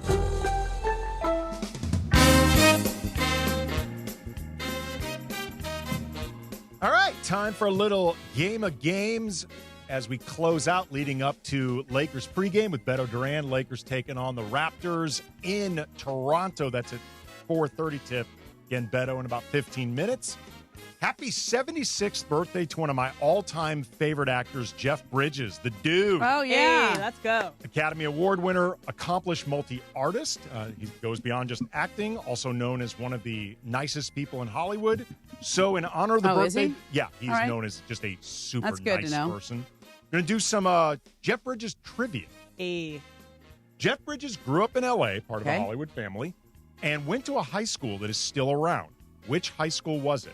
Okay. Fairfax High, University High, or Beverly Hills High? Fairfax, Uni, or Beverly Hills High, where Jeff Bridges went to. Momo goes. I'm going to go Uni. Emily. Fairfax. Jorge. Uni. And BC. Fairfax. It was, in fact, Uni. Woo! You only put Fairfax there because we live near there. Ugh. No, Fairfax has a lot of famous alums. That's true. That's why I put it in. I was going to say either Uni or Fairfax. Also, fun fact, Uni beat my daughter's high school team in the CIF volleyball tournament. They're very good. After high school, which branch of the armed services did Jeff Bridges serve in? Coast Guard Reserve, Navy Reserve, or no reserve didn't serve? Coast Guard Reserve, Navy Reserve, or no reserve didn't serve armed services that Jeff Bridges served in? Emily goes first. Coast Guard. Jorge. Coast Guard. BC? No. The one with no. I'll go No Navy. service. No service. I'll go Navy. He was a member of the Coast Guard from Hey. 1967 to 1975. Wow, it's a long time. Yeah, he 8 years. reserved.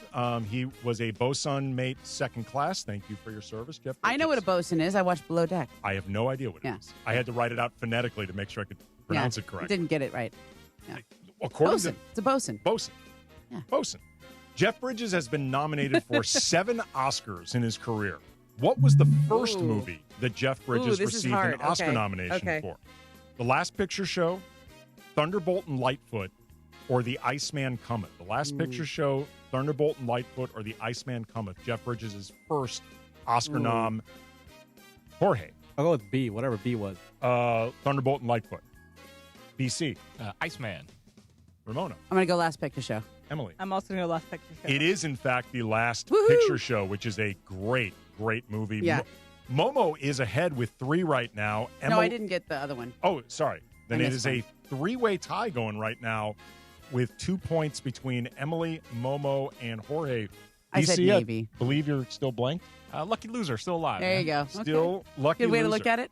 He was, though, nominated for Thunderbolt and Lightfoot. According to IMDb, which of these Martin Scorsese classics was the script written with Jeff Bridges in mind only for the role to end up going to Robert De Niro? Ooh. Taxi Driver, Goodfellas, or Raging Bull? Taxi Driver, Goodfellas, or Interesting. Raging Bulls? originally the script written with Jeff Bridges in mind?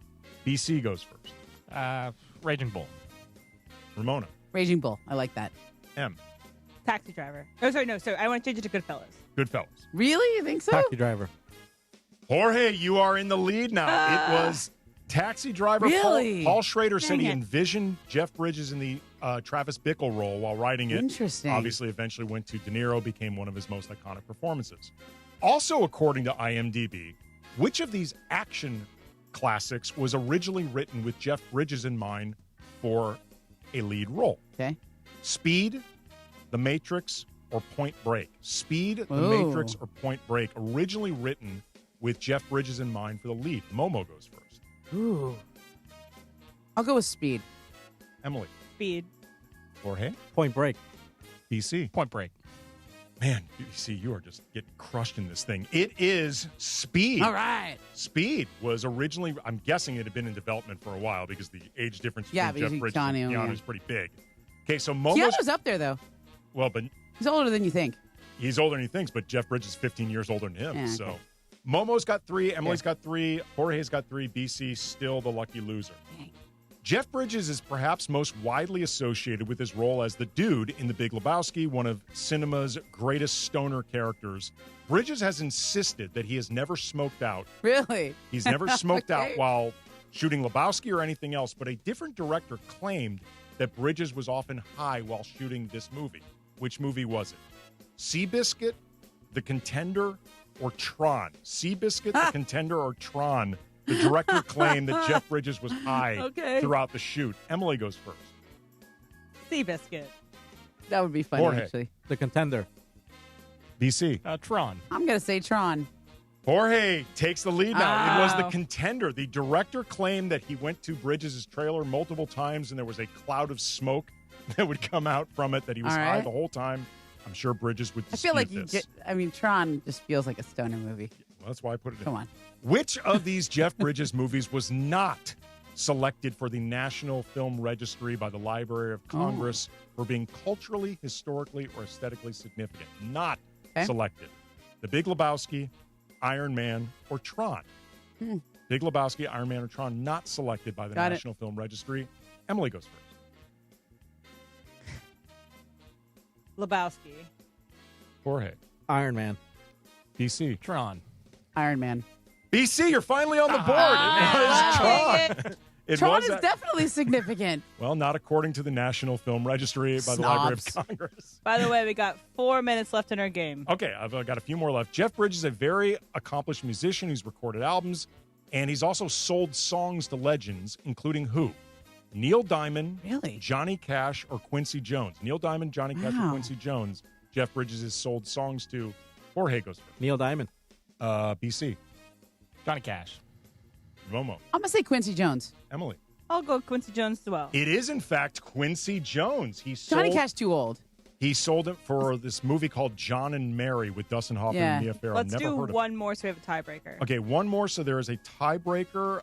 Let me find the one that I like the most. You do too much work here. Jeff Bridges A lot of has a questions. signature guitar with Breedlove Guitars, a company that's dedicated to This is sustainability. This is making me like Jeff Bridges this whole game. He's a great guy. They are very into building guitars with sustainability. His guitars have a phrase written across the fretboard. What Okay. is the phrase? Leave a better mark, be the change, or all in this together.